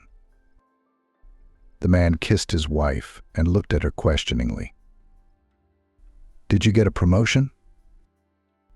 "Well," Sharon said evasively, "you could say that. Just not as much of a promotion as you'd think." "Yes," said the husband, intrigued. Then his wife sent him off to wash his hands while she laid out clean napkins. She really wanted to make this evening memorable for them for a long time, and for that everything had to look just perfect. "But what's the surprise?" Ryan asked a little later, when she sat him down at the table and put the steaming chicken on his plate. "I'm all excited to find out." Ryan jokingly jingled his fork and knife, showing that he was both very hungry and waiting for his wife's response. "I'll tell you everything now, just for starters." "Open the juice and wine, please. I can have juice." Ryan didn't understand his wife's hint at first and started calmly unscrewing the cork from the bottle of wine. "Wait, why do you want juice?" When it suddenly dawned on him. Sharon tried unsuccessfully to suppress a smile, but she could feel herself starting to blush again. She covered her lips with her hand and looked at her husband eloquently. "You mean you're pregnant?" Ryan asked quietly. Sharon lowered her eyes, then nodded affirmatively. "God, baby, we're having a little one." "Oh, honey, sweetheart, I'm so happy," he exclaimed. "And I'm going to be a father, a father." Ryan almost dropped the bottle, trying to jump up from the table and hug his wife. When he succeeded, he twirled Sharon in a joyful waltz. The young woman laughed and never took her eyes off her beloved husband for a moment. "How many things do we have to do with you now?" hastily said, excited by the happiness of parenthood man. "We need to decide where the nursery will be, the crib to choose. Have you told your parents yet?" "Not yet," with a laugh, shaking her lush hair, his wife answered him. "We'll tell them together when we go to Mom and Dad's next weekend." Ryan nodded understandingly. "God, Sharon," I thought, "this is happiness. A loving wife and a hot dinner every day, a loyal support system. But this is something else entirely. I love you so much, my darling. I love you so much." Or Ryan and Sharon. An exciting but beautiful day began. Everything seemed to be the same as before, but now every evening they were together doing things inherent in all future parents. Together they chose a stroller for the baby. They dreamed how they would paint the wall to which they would put the baby's cradle. They argued about whether it would be a boy or a girl, and what name they would give their future baby. One day, when Sharon was already 3 months pregnant, she and Ryan decided to spend a cultural weekend, and therefore went to the theater. There was a new production of the opera The Flying Dutchman, and Sharon really wanted to see it. The play struck a young woman with its scenery and the powerful play of actors. The evening promised to be unforgettable, because after the theater Ryan offered to go to a restaurant. "But after such a 3-hour spectacle, you and I should definitely have something special to eat," Ryan said cheerfully to his wife as they left the theater. "You must be awfully tired. I'd be a terrible husband if I made you cook something at home after all this. No, let's go eat somewhere nice." "If you do that, you'll be the perfect husband," Sharon agreed. "Honestly, I'm ready to eat an elephant right now, or at least a hippopotamus.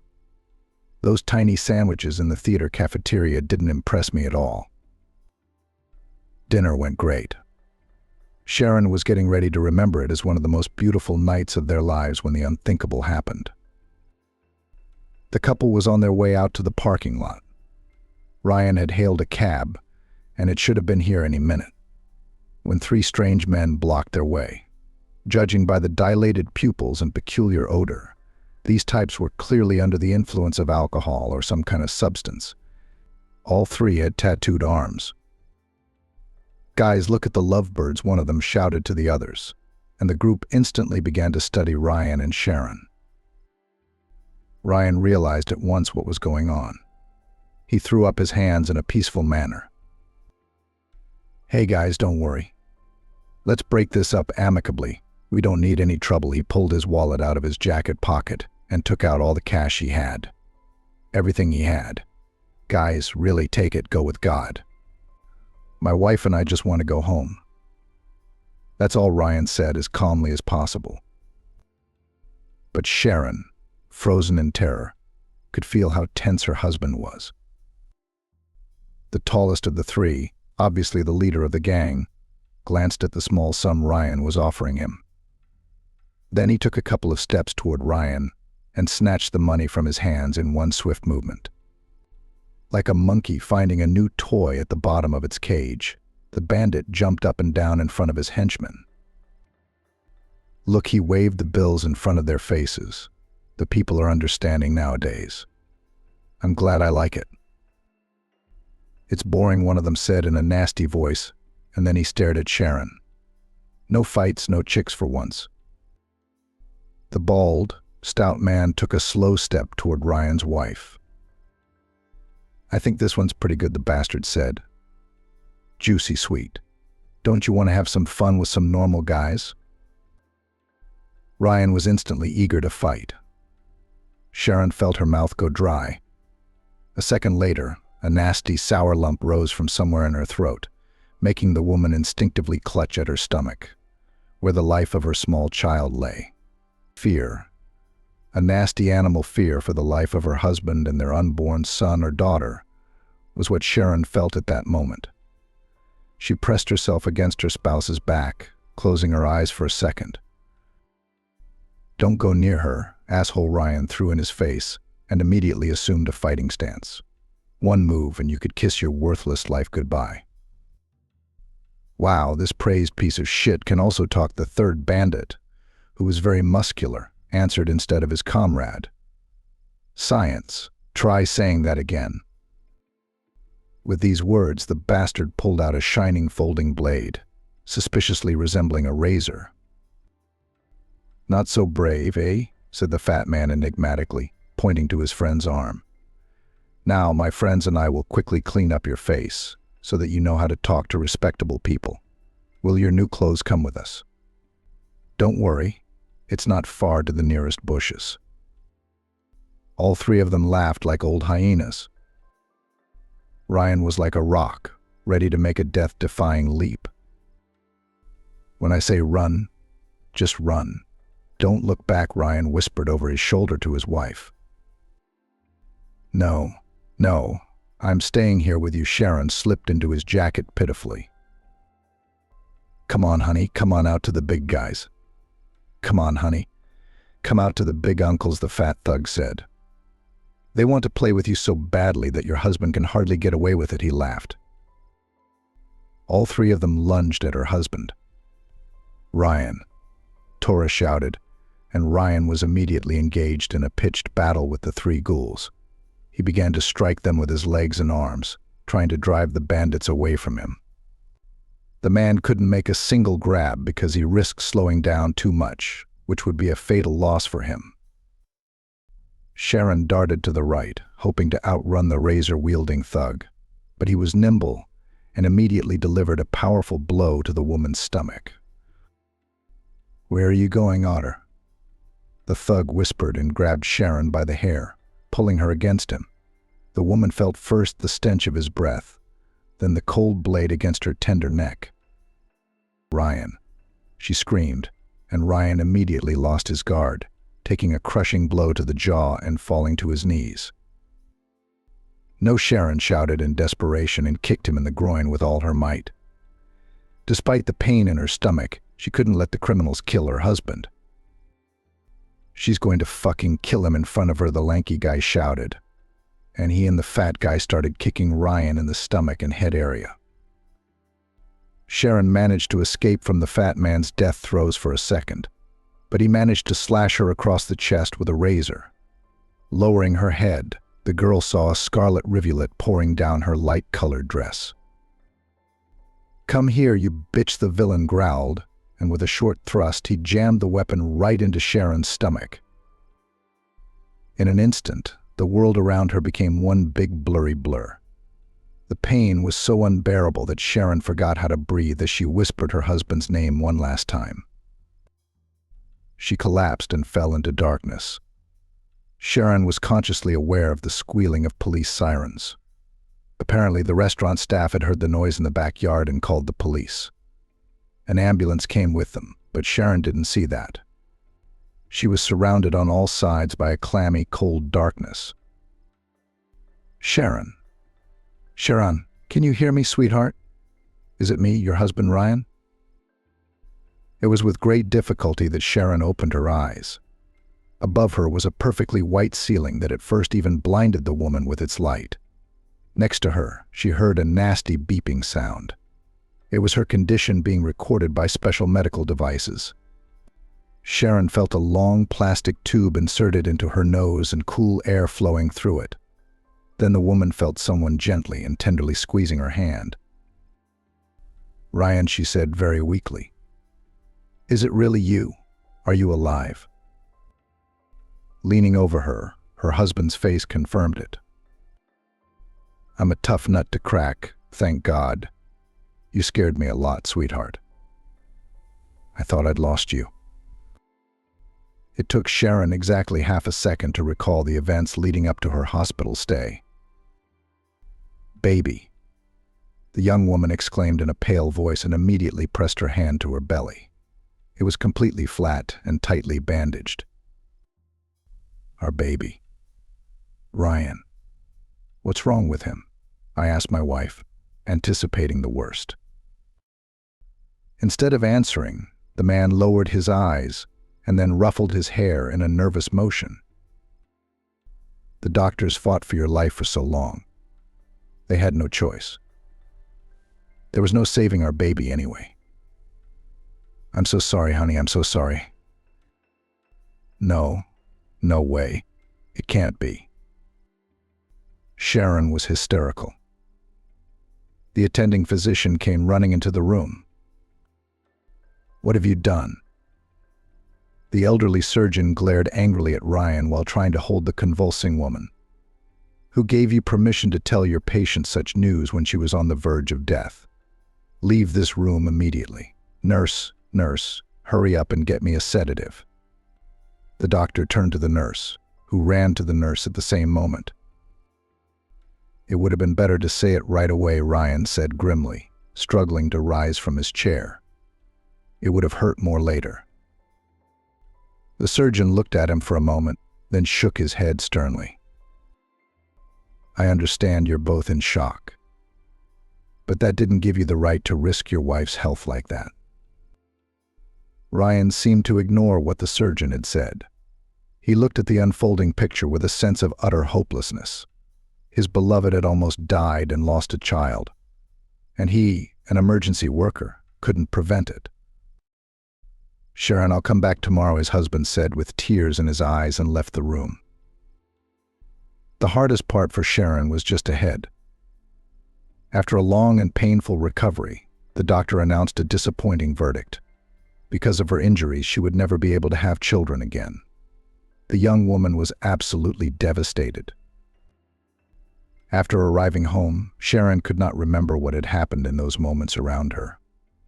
All the days merged into one hopelessly gray streak. Ryan tried to somehow reach out to his wife, to bring her out of this comatose state. But it was no use. The parents, as depressed by their daughter's condition as her husband, also tried to talk to Sharon, but she was completely unresponsive. No one but Ryan and her family knew how hard it was for Sharon to get up in the morning every day to get back to at least a semblance of her old self.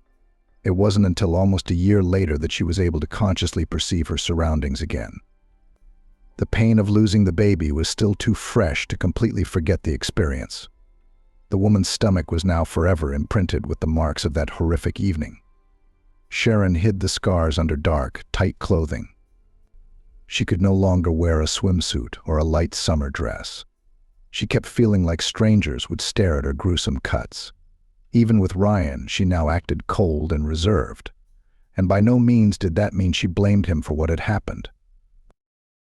But she knew the anguish he must have felt, and she no longer thought their love was appropriate. At least not until the whole story had finally dissolved into the daily routine of life as it went on. To recover and distract herself from the inevitable longing, Sharon went back to work, even though it was unbearably painful to look at other people's children every day. More and more often she found herself thinking that little by little, a little at a time, she was getting better. The pain was slowly receding to the very bottom of her soul, leaving only a calmness bordering on indifference. That had been Sharon's salvation to begin with.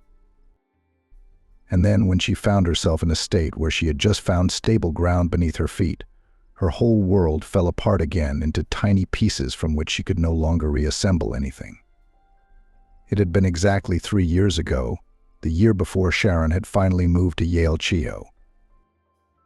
Ryan had gone on a business trip somewhere up north, to Siberia.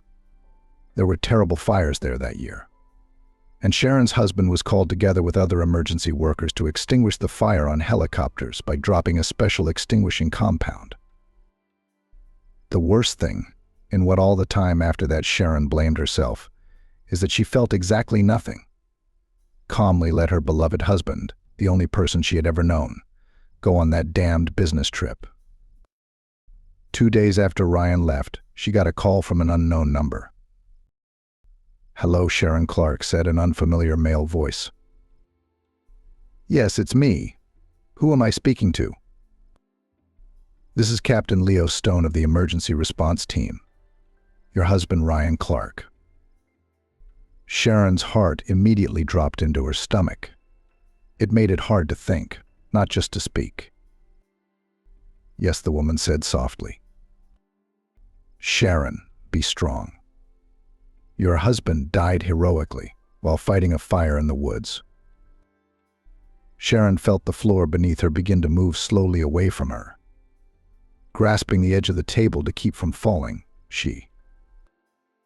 The pediatrician interjected. "So how is it dead?" "No, there must be some mistake. He's only been gone 2 days." "I'm sorry," the captain said a little more gently. "Your husband's helicopter got into a difficult situation. One of its blades failed, and then the whole apparatus fell into the river. We found the body of one of the pilots at once, but your husband must have been carried down the river by the current. Our divers are already checking the area." Something inside Sharon twitched weakly. Maybe it was the last strings of her nerves. "Wait, are you saying that Ryan's body hasn't been found yet? Wait. But that could mean he had a chance. Maybe he's still alive. Maybe he's washed ashore somewhere and needs help." There was a sad sigh from the phone. If only it were that easy, Sharon Leo answered her. There was a lot of height from which they fell. Plus the damage to the helicopter is such that, in general, if I were you, I would not have any illusions. But our team is doing everything necessary to comb the area as efficiently as possible. Sharon answered the captain coldly and firmly. Luckily, Captain, you're not in my shoes and you're not likely to ever be. I'll be on the first flight as soon as possible. I want to be personally involved in the search for my husband. I suppose so, Sharon, but you don't need all this. I promise you, Leo warned her paternally. But the lifeguard's wife was a stubborn person when it came to keeping her family together. Let me decide for myself what I do and what I don't want to do. Captain, give me the address. I'll be there. Having warned her parents and superiors, the woman went into the heart of the taiga with members of the search and rescue team. Sharon searched the forests, but there was no sign of Ryan. I told you you'd only be wasting your breath with this, Captain Stone lamented Sharon's arrival. We haven't accomplished anything anyway, Sharon told the captain. No, Sharon told him firmly. My husband will be considered missing until you find his body. Only then will I accept that he's dead. Until then, you must keep searching as long as you can. An exhausted Sharon returned to New York. The search for her husband continued for several more months, but all was in vain. Finally, the woman came to a difficult decision to abandon everything in the capital and move permanently to a remote taiga village. That's exactly what Jilburi turned out to be. Daughter, think about it, Brenda begged her, depressed by the situation. I understand your grief over losing Ryan. He'll always be in your heart. But you don't just want to leave your job and your home. You want to leave us? Sharon's elderly mother was struggling to hold back tears. Mom, I'm sorry, but this is the only thing I really need right now, the pediatrician explained to her. I can't stay here anymore. It reminds me of how much he and I had, how much we had in common and how much we lost. Brenda looked at her daughter with an attentive, understanding gaze. Promise to write to me, at least her mother asked with a pleading tone in her voice. Of course I will, Mommy, she said, hugging the older woman and assuring her daughter. I'll write as soon as I get settled in. I'll write right away. I have already agreed with the local hospital. They take me immediately on specialty. Can you imagine? The staff there is very small. Only 10 people. So you don't have to worry about rumors about me. Oh, honey. Rumors are so infectious, Brenda said, wiping her eyes with her handkerchief. If you don't want to, they'll come out of thin air. You're new to them, so they won't trust you at first. They'll look at you. You just have to be patient, see if you can fit into their way of life. Just write to me, sweetheart, and don't forget your mother and father. Sharon hugged her mother fondly and promised her that she would be all right. The next morning she was already sitting in the airplane carrying her to the distant, uncharted Siberian lands. Sharon had made 3 transfers to Jilburi, 2 of which were by small private helicopter and 1 by an old, half-decayed bus. One thing Sharon kept carefully hidden, even from herself. She hoped to move to the remote taiga and become at least a small microscopic part closer to her missing husband. When Sharon woke up the next morning, after a heavy night of dreams mixed with memories, her head ached so badly that she didn't know where to put herself. After taking 2 painkillers, Sharon made her way to her medical station, hoping that the fresh air and the sense of forest herbs would cheer her up a bit. As soon as she was deep into her paperwork, however, Charlotte Karen, the milkmaid, burst into her office. Sharon, you've got all the hope in the world, Charlotte said, out of breath. Charlotte, what's wrong? Calm down, take a breath. Would you like some water? I don't have time for this, the blonde waved her hand at her, panting. Are we going? Sharon didn't understand. Kyla, our witch doctor Michelle's granddaughter, is not doing well. I was at their house in the woods the other day. Charlotte circled the space around her uncertainly. So, Kayla was already withering away before my eyes. And this morning her grandmother Michelle told her to call her doctor. Well, my potions aren't working. Sharon had heard something about Michelle, the village witch doctor, an old woman who was rumored to be over 100 years old. She rarely showed up in the village, preferring to buy food and things through the locals. Sharon didn't approve of the women going to the witch doctor, but there was nothing she could do about it. They had been accustomed to consulting the witch since they were little girls. The only thing Sharon hoped was that they would be smart enough not to entrust their lives and the lives of their young children to the witch doctor's potions. Not too long ago, though, there was a rumor in the village that Michelle had a granddaughter. However, no matter how many times Sharon herself tried to get to her to check on the baby, she could not find the old witch's hut in the woods. And Michelle's daughter Pamela flatly refused to see a doctor. She and her grandmother, in principle, as Sharon realized, were against modern technology and medicine. But they brought the child down with their herbs. Sharon exclaimed excitedly and immediately got ready to leave. "Kayla, how old is she?" "She looks like she's just a baby." "About a year old, maybe two," Charlotte said after a moment's thought. "She's a baby," Sharon said, shaking her head. "Charlotte, can you take me that way or to their house? I keep getting lost whenever I go there." Charlotte looked at the pediatrician strangely, then muttered quietly, "It's strange, children shouldn't go there." She added louder, "Unless Michelle herself didn't give you a pass." "Okay, but follow me. Follow the trail. The terrain there is swampy. It's easy to stumble," the milkmaid replied.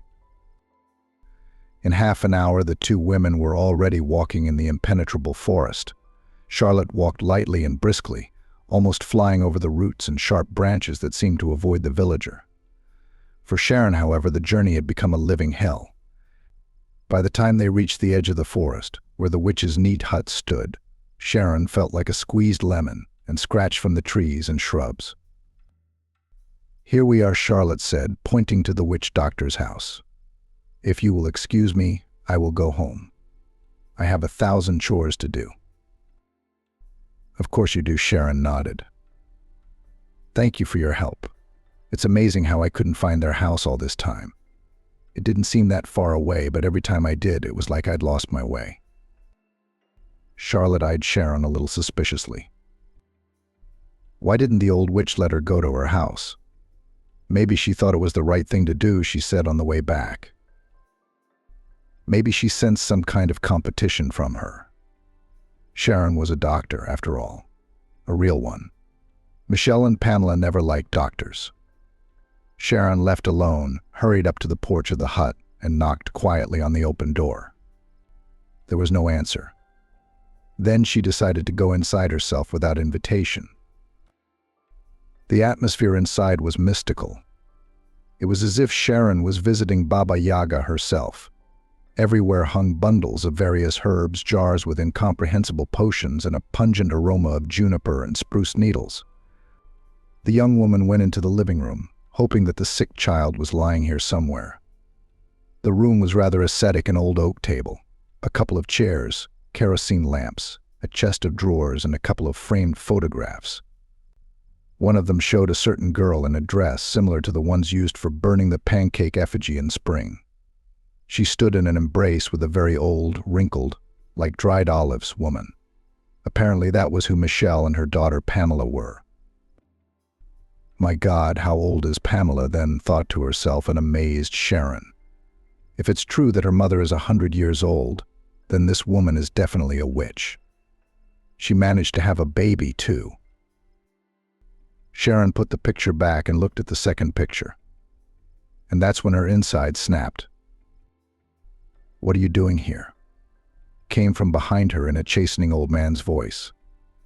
"If it were up to me, you'd be wandering in the swamps like this.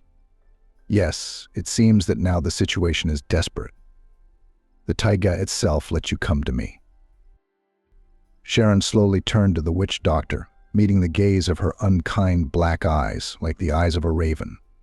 Michelle was very petite, less than half Sharon's height, but she looked very determined and a little hostile. "Where did you get that?" Sharon asked, pointing to the second picture, where her Ryan stood with a bushy beard and long hair down. Sure, he'd changed a lot in appearance, more rugged, and his eyes were unkind. But it was definitely him. "You put that back," the old woman said. "It's not yours. It's not worth looking at." Sharon's lips quivered and her knees went weak, as wobbly as when she had tried to escape from the bandit. "I'm not doing anything until you tell me where you got that picture," Sharon almost shouted in the witch doctor's face. The woman tightened her immortal, dry lips a little. Then she answered, "You'd better ask him. Will you see him soon? Did he follow you into town too? We just missed each other. You know, that's your fate." Michelle sighed heavily and then asked with pressure, "So you're going to treat my child or not? What did I call you here for?" Sharon woke up as if from a long sleep. She was trembling inside. "Show me your granddaughter," the doctor nodded and followed her into a small room, the vault of which was even lower than the living room. Here in a tiny crib lay a pale little girl. Only her cheeks burned with an unusually bright blush. "Is that Kayla?" Sharon asked. "Take care of her right away," Michelle replied. "She's been getting worse since the third day. I don't know why my potions aren't working." "Yes, do you realize that your granddaughter has pneumonia?" Sharon asked her loudly, her eyes glittering. "The girl needs to be hospitalized immediately. Thank God Charlotte brought me to you. If you had, you would have lost the baby. Do you realize that?" The witch doctor's face crinkled like she'd taken a bite out of a sour apple. "Don't burn like that, do you understand?" The old woman replied obediently. "No, I'm just wondering where her mother is," Sharon asked, looking angrily at the old woman. "No, you should have let it go like that. All we have to do now is put her on a drip and pray for Kayla to come to her senses," Michelle said. The baby made a faint sound under the pediatrician's hands. "My God, she's burning up," the woman said, and pulled a syringe and a vial of medicine out of her case. "What are you going to inject her with?" Michelle asked, looking at the ampoule incredulously. "I won't let you operate on my granddaughter." And the herbalist blocked Sharon's access to the crib. "Calm down. This is the standard antipyretic used in such cases," Sharon replied, looking confidently into Michelle's eyes. The old woman hesitated, but still stepped back, allowing her granddaughter to be injected. "She should feel better now," Sharon said and looked at the witch doctor. "What are the normal words?" "You know, emergency? I need my granddaughter." "And how do I know what's in your heads, the newcomers?" asked her indignant tone witch doctor. "My adopted daughter went into the woods on the third day and never came back. Maybe it was your co-workers who took her for experiments. My girl, where are you now?" In the next moment, large tears rolled from Michelle's eyes. Sharon realized that the woman was no longer quite sane, and it would be better if she took the girl with her to the hospital. Behind all these thoughts, the pediatrician almost forgot the mysterious photo she saw at the old lady in the living room. However, in the next minute, the solution to this mystery appeared to her in person. "Doctor, is she all right?" Ryan asked with undisguised concern in his voice. "I called the elevator, but I almost fainted. I begged her to let me get a real doctor down here." Sharon turned cautiously toward the man, trying not to faint herself. Her lost spouse was standing right in front of her, looking exactly as he had in that photograph. "Ryan," she said, pale as a sheet. "Sharon, tell me it's true. Are you imagining things?" The man stared at her for a moment, uncomprehending.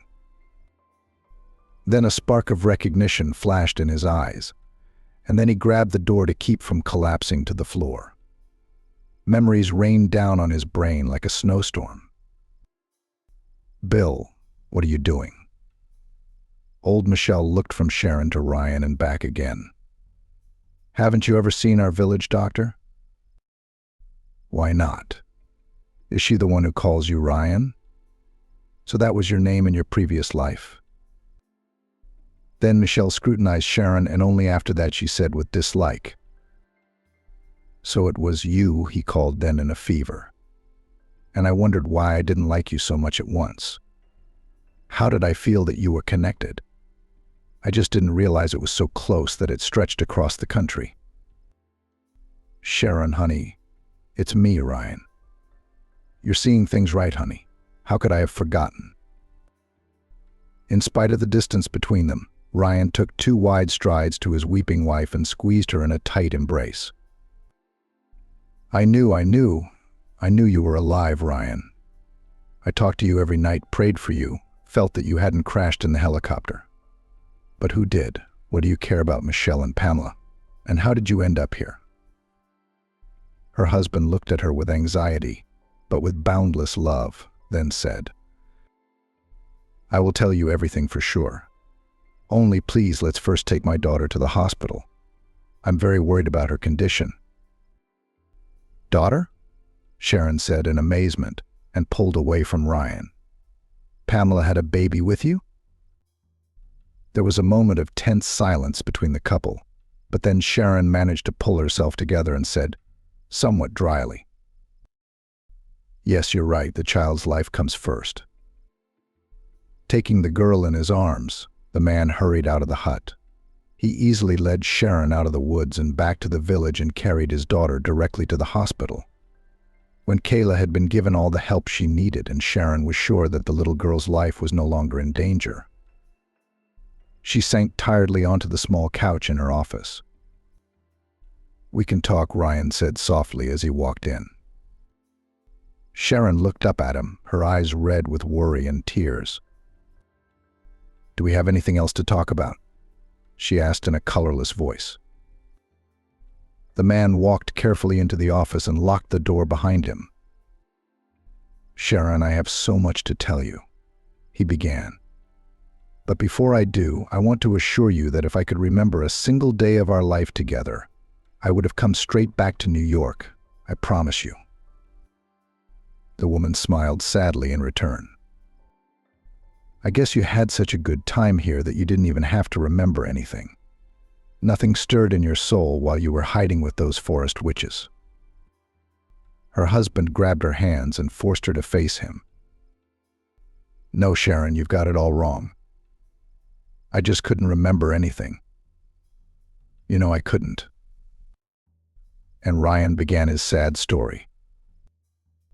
"I was blown into the river by a shockwave. I don't really remember how it happened. I just felt a strong jolt and a few seconds of free fall, and then cold and pain, when Michelle found me on the shore. I was badly mangled and unconscious. She and her daughter Pamela managed to drag me to her hut. And there," the man sighed nervously, "there I spent the next 6 months, barely regaining consciousness. Those women cured me, no matter what anyone says. Some of their potions have incredible healing powers. I don't know, maybe it was something like a coma, except when I finally woke up, I was a blank slate, you know? I didn't even remember my name, didn't know who I was." Ryan rubbed the bridge of his nose, as if he wanted to erase from his memory all the terrible things that had happened to him. Sharon listened without interrupting. She wanted to know the whole truth from him, all the way to the end. "I've been relearning how to walk. There's something wrong with my back, because I can't always keep my balance. But that's okay as long as you don't try to run too fast or carry too heavy a load.